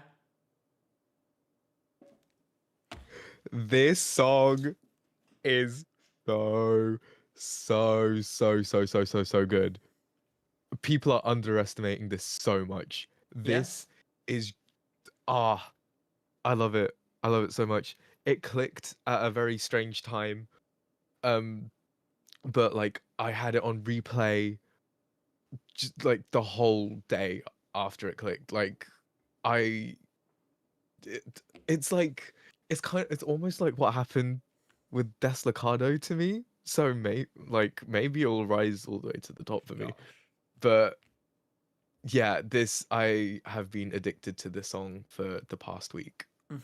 I think this has the thing that Deslocado had a little bit, where it's like, it's so far away from convention that you kind of loop back around into this kind of hidden area where you can qualify again. I hope that this finds a way. Because I really hope so too. also, we need more indie music in Eurovision, and if this does well, it'll encourage more indie musicians to apply. Gosh, please do well, Switzerland. Please know how you're staging this. Please. Let's go on to Ukraine.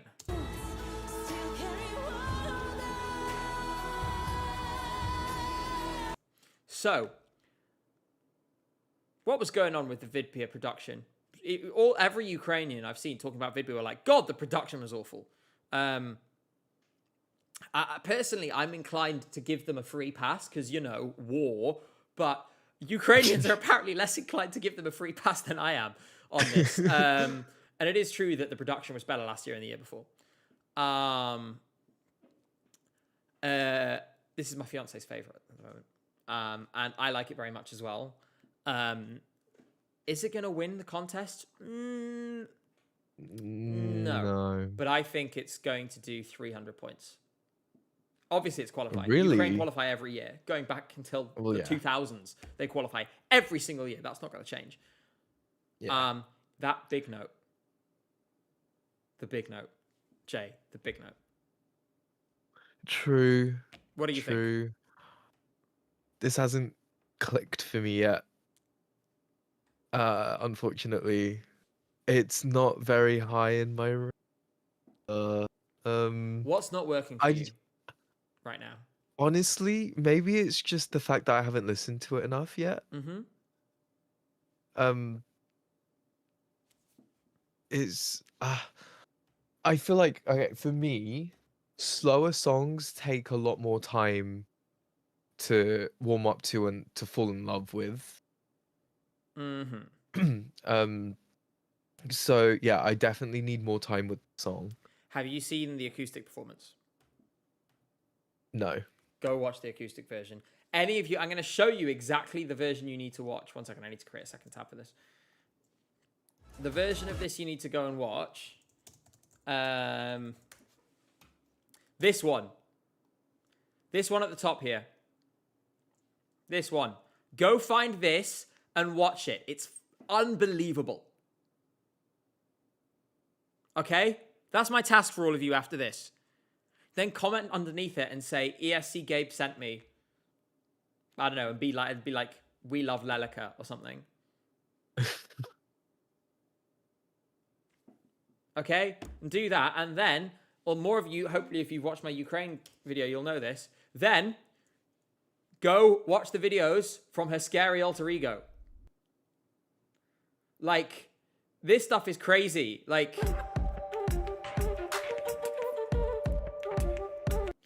same person. Like, this song is terrifying. And I love it. It's like a horror movie. And, like, the whole visual thing is incredible. And also, she's, like, on a bike. And it's scary. And there's also literal, like, there's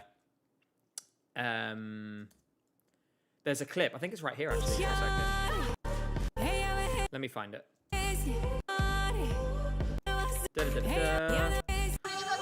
There it is. So listen to this clip, right?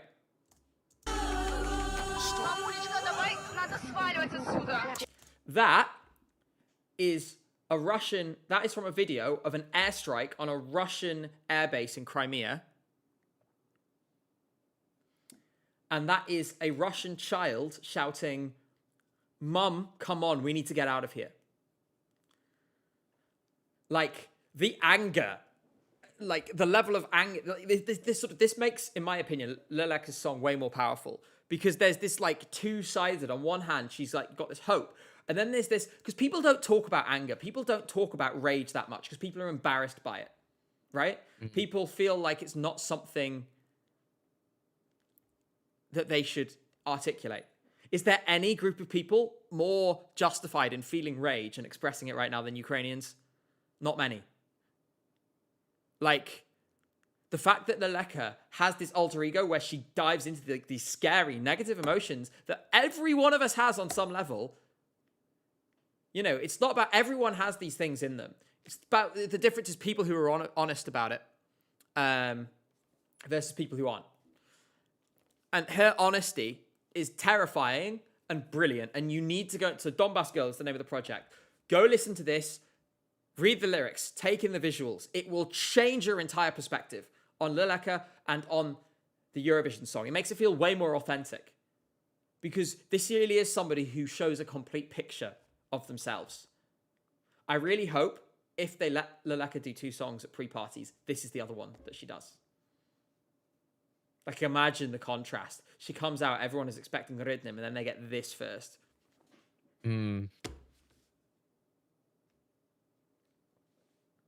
That would be cool. Yeah. That would actually be really cool.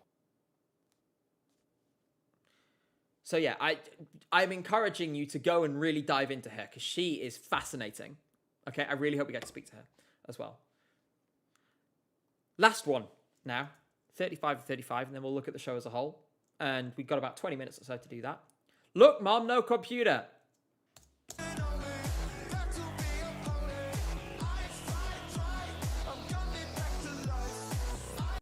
So, a UK entry that is actual quality. Luhani thinks it's going to come top 10 both sides.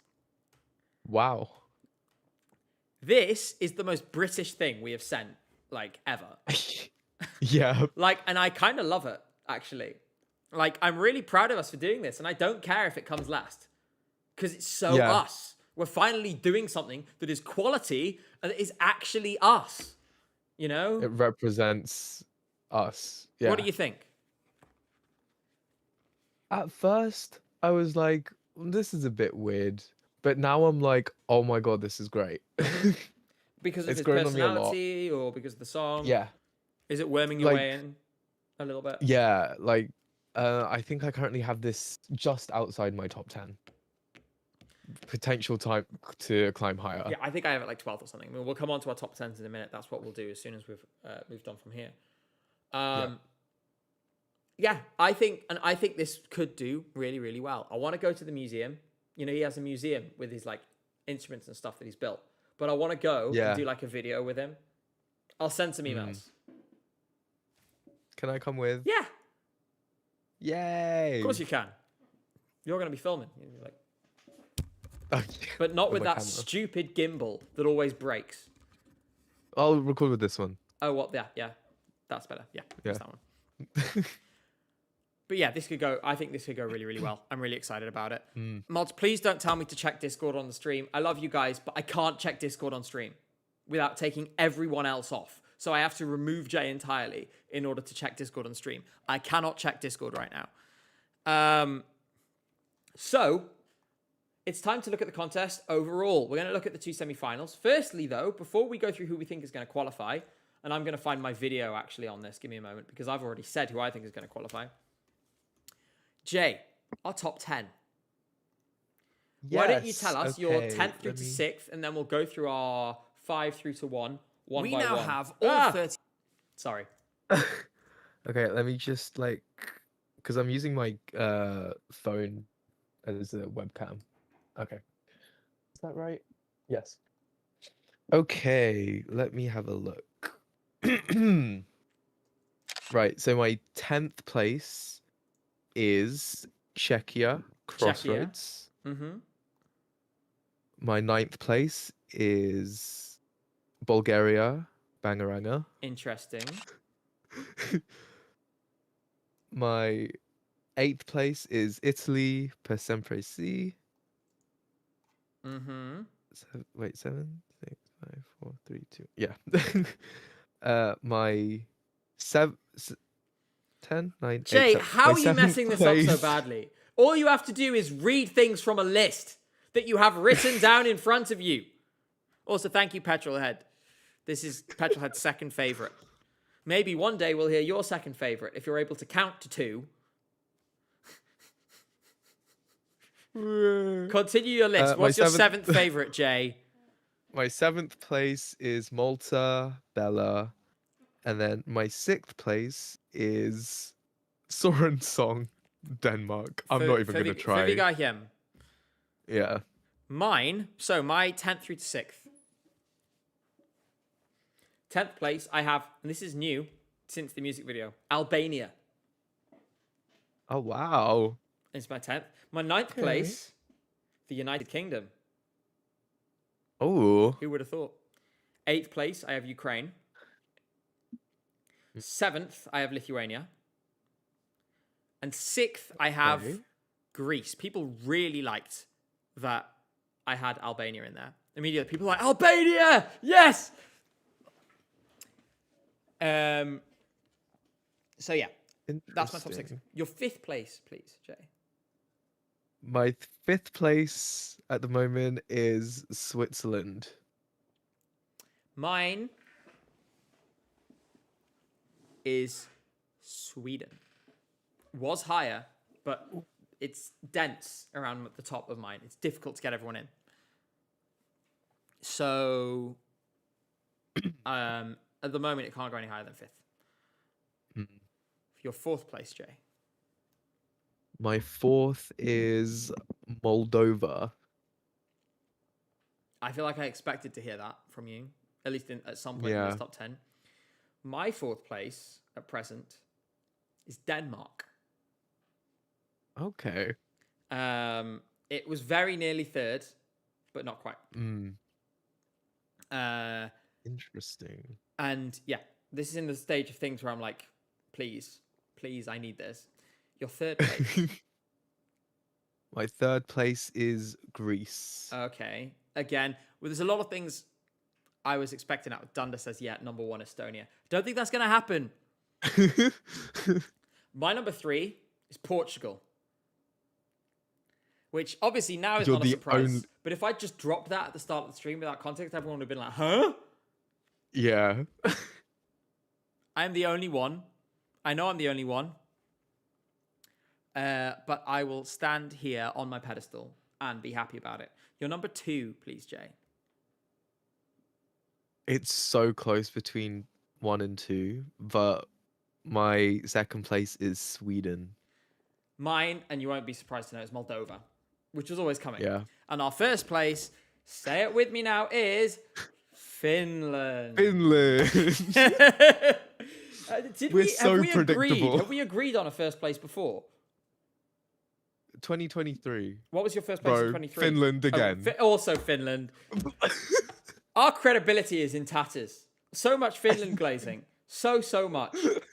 I'm also going to ask you, Jay. I'm going to put my finishing order for the semi-finals on screen, which I have clumsily screenshotted from my video. We're going to start, Okay. and just tell me what you agree with, what you don't agree with, all right?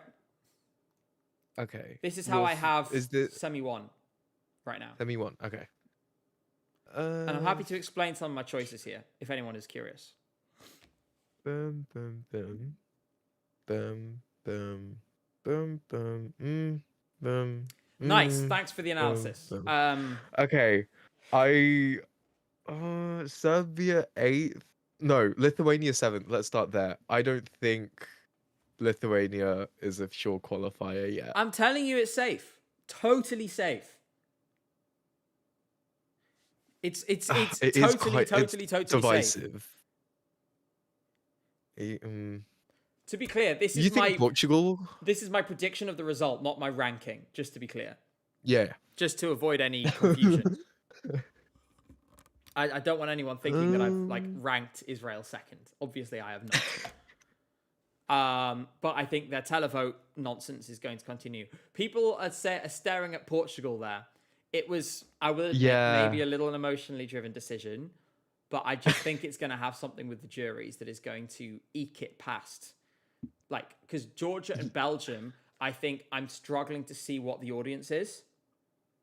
Whereas Portugal, I understand what the audience is. Like, I feel like I can see a segment which it takes in a way that I can't see with Georgia and Belgium. That's why I made that decision. But I think 9th to 12th is going to be so tight.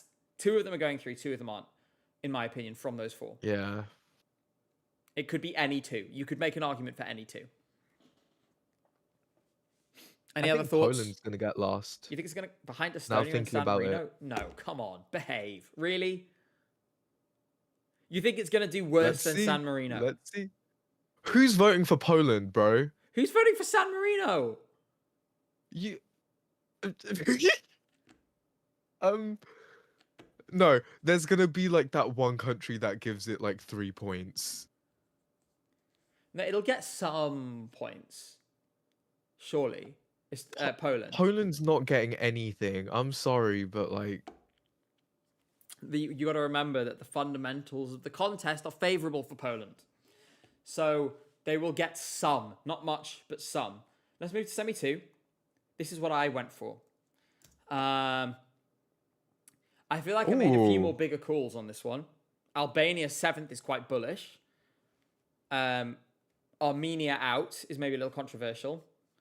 Switzerland is very low. Is this what if I want to be proven wrong? I want to be proven wrong. Tell me what you like. Tell me what you don't like. You know what? I can kind of see this happening. Maybe I'll.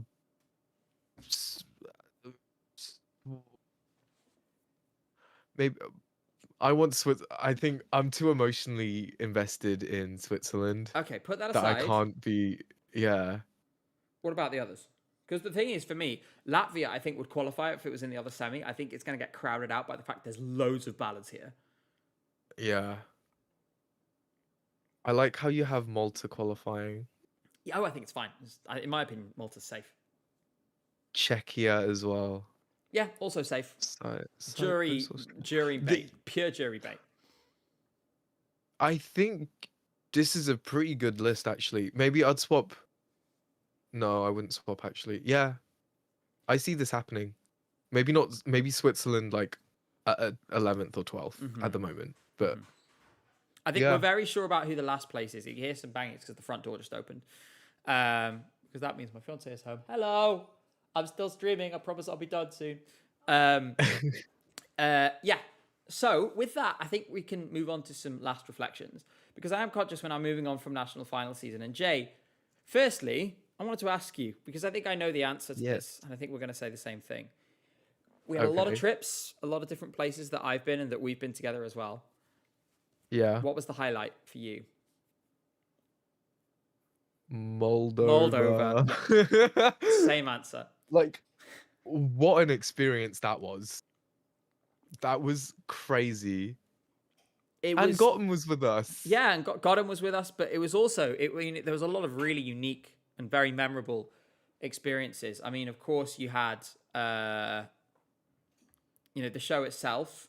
But the thing is that after everything that had happened up to that point and then afterwards, we went around the broadcaster and the TV director was telling us about, the plans and stuff and about, like how they'd gone about scaling it up, which was basically they got a sponsorship from the bank and from the arena. And they were so invested in this, clearly. Lou, I will answer your question in a minute. Sorry, I forgot about that. And then obviously we went and did the Transnistria stuff afterwards. And genuinely, without meaning to get all cliche about, it was life-changing. It was actually kind of, you don't know, like, I cannot explain to you what it is like to suddenly be driving through checkpoints with Russian soldiers. We experienced it as tourists for an afternoon. Like, we barely got one tiny fraction of what that is like to live every day. And I understand why the guides we were with were so, like, really thought we should go. Yeah. Like they really wanted us to experience. Like that trip Just to was see what it was genuinely life-changing, and I loved it, and I'm glad that people enjoyed the video as well. In my opinion, it's the best video we've done. Genuinely, I think that's the one It's I'm a proudest great of. video. It is a great video. Other than that, I do want to answer Lou's question quickly. It was like, do you think the younger jurors will make much of a difference? I think it'll make the jury align slightly more with the televote, but I don't think it's going to have a massive difference. What do you think? The two new I jurors. mean, it's under 25. only, yeah. It's not going to be a massive difference, but yeah, it's really not going to be a Thanks for massive that difference, analysis. is it? Like, it's still three jurors. No, it's not. The jury is larger. There's 7 people on it instead of 5. Don't worry about it, Jay. We'll come back. I'll tell you what. We're going to answer this question in a future stream when Jay's had a chance to read the new rules. In my opinion, it's not going to make a big difference. It may help Greece slightly, but other than that, no. But yeah, for now, I think we have been going for 3.5 hours. So I'm exhausted, which is probably why our answers are getting slowly less coherent. That one person who was like, "You guys suck," is getting increasingly justified as time goes on. She's started yelling at me to feed him as well. So I should probably go and do that. And my fiance just got home, so I'm going to go say hi to her. So for that reason, I'm going to, I think, call time on today's stream. Everybody, thank you so much for joining us. Make sure you're subscribed to the channel already. I am going to quickly give you a little teaser about the model before we go. This is an authorized straight from James Stevenson himself. The biggest climbers and fallers, top 3, in this week's model update, coming tomorrow on ESC Insight. The biggest climbers are Denmark, Malta, and Montenegro. Oh. And the biggest... Stop it, Jay. And the biggest fallers are Bulgaria, Ukraine, and Israel. Wait. Long may that continue. But on that note, it is definitely time to end the stream. We have been on for 3 hours, 15 minutes. I really enjoy that starting an hour earlier gives us more time to talk about stuff, so we don't have to rush. Yeah. Jay, it has been a pleasure. I desperately need a glass of water because my throat is dying. And we will have more to discuss soon. I'm going to try and get some guests on for the next month because, like, we need, I want to shake up the streams a little bit, do some fun things. But I'll have an update soon. For now, thank you all so much. We love you dearly. And see you all next week. I'm going to wave. Bye. Bye, guys.